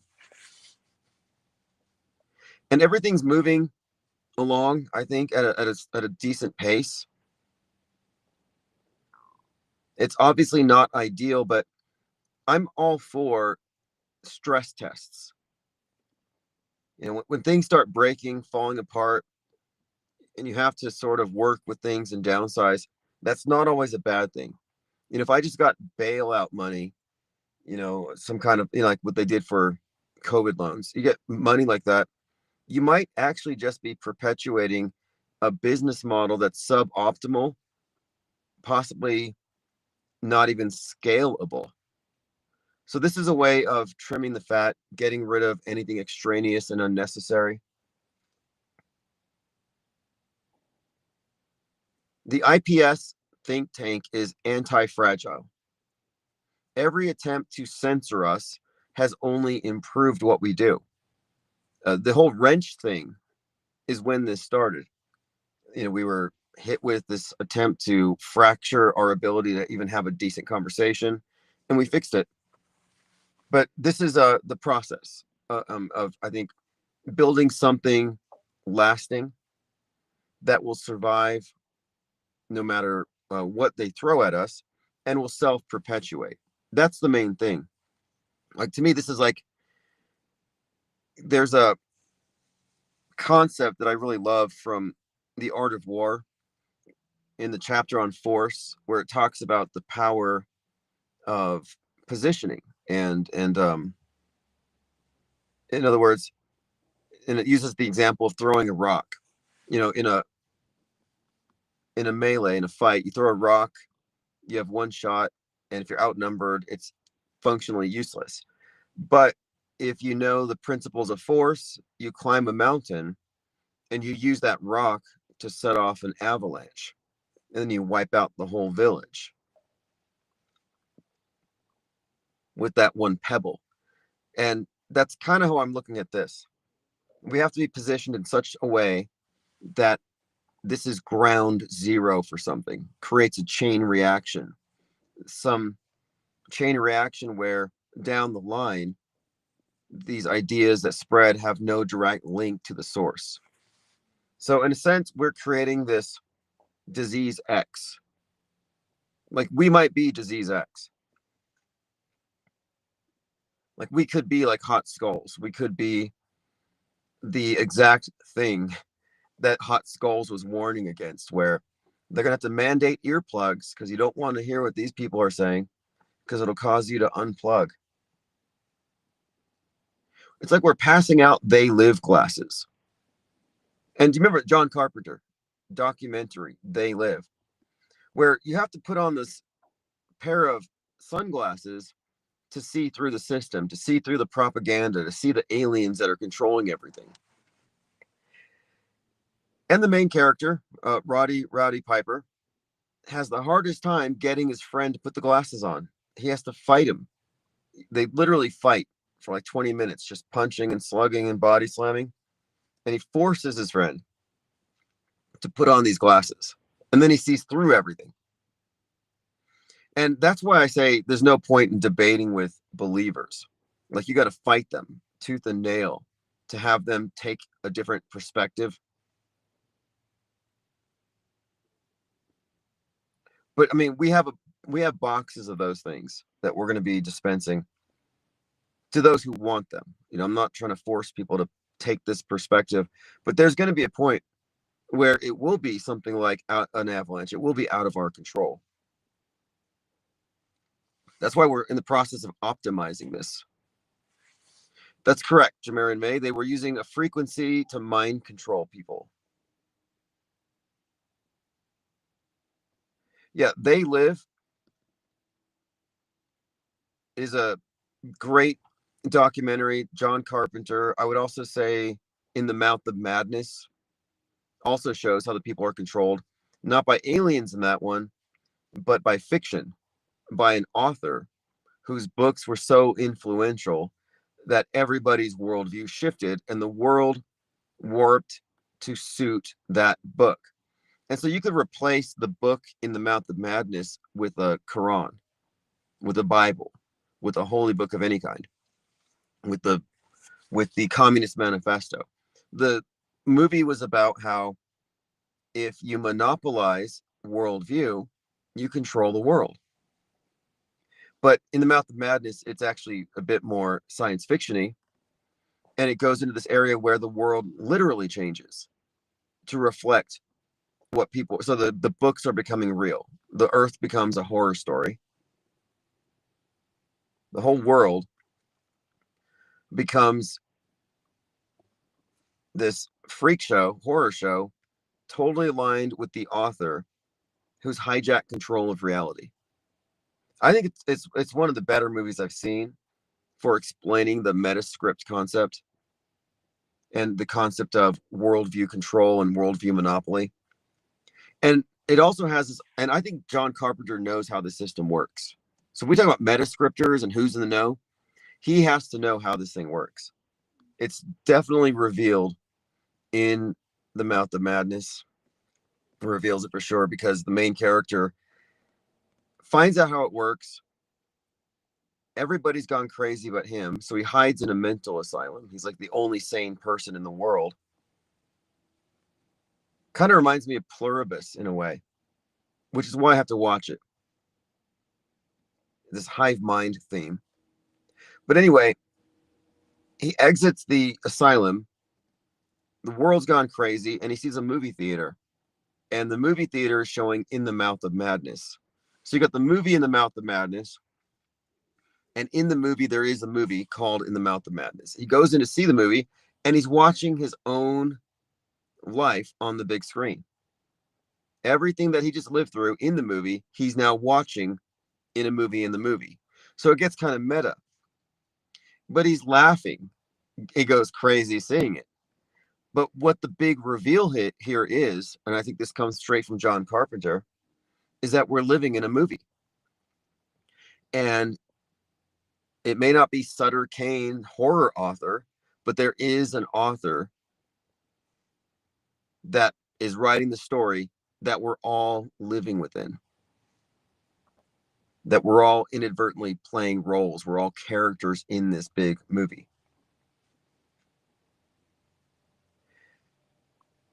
That movie had some Lovecraftian aspects to it as well, but I think it was brilliantly done. And the more I think about it, and we may be able to discern other examples of directors with these same types of messages in their movies. I think some of these authors or directors are revealing the depth of their knowledge and understanding of this. Think about what it would mean for you if you were a great director and you were tapped on the shoulder and you were told, hey, instead of just entertaining people, what do you think about creating history? Like, to me, that sounds like a promotion. Almost sounds like an honor, perhaps. Like, I bet it's a big ego trip for these directors, because it's not like they're being considered, oh, you're just a government sellout pushing propaganda. No, you're manufacturing history. This is high art. Legacy. Your content, your contributions are helping to create the historic events of our time that will be remembered forever. Like, faking history is the big conspiracy that we're really getting to here. And we're going to unveil it and all its implications over the next few months. So if you want to be involved in the great deconstruction, just go to ips.monster, join the Discord. We're going to systematize it. We're going to begin the process. And once it starts, it's going to be that avalanche. Once it gets started and we start making these connections, and we started this before, we've already made some progress. Like, this is definitely workable. Once it gets moving, though, it's going to be a permanent fixture that we can invite people to look at and consider for themselves. It's like, prove me wrong. Because again, we're not conspiracy theorists. We're offering we're showing a workable model, testable, that has far more explanatory value than any other conspiracy theory out there. All right, well, we've been live here for 3 hours and 20 minutes. I'm surprised. Usually the phone dies, but for some reason it lasted. But we're going to be doing a number of upgrades. Obviously, phone systems have to go up.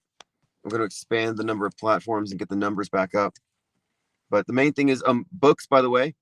The UPS won't pick them up till Monday morning.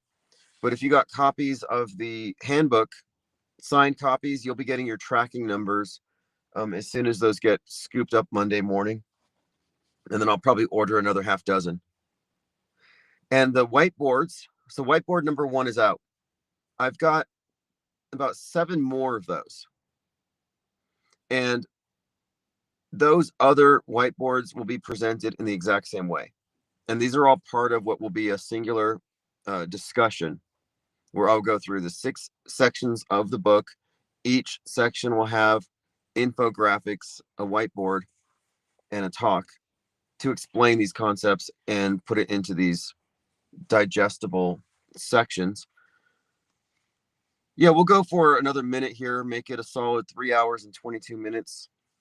So I guess now it's, and this is for the 3rd, January 3rd, 2025.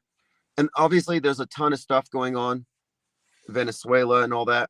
But look, I want to make it a point to not jump on anything. I mean, we are jumping on it, researching it and stuff, but I want to usually give these things a couple of days to get all the best info first.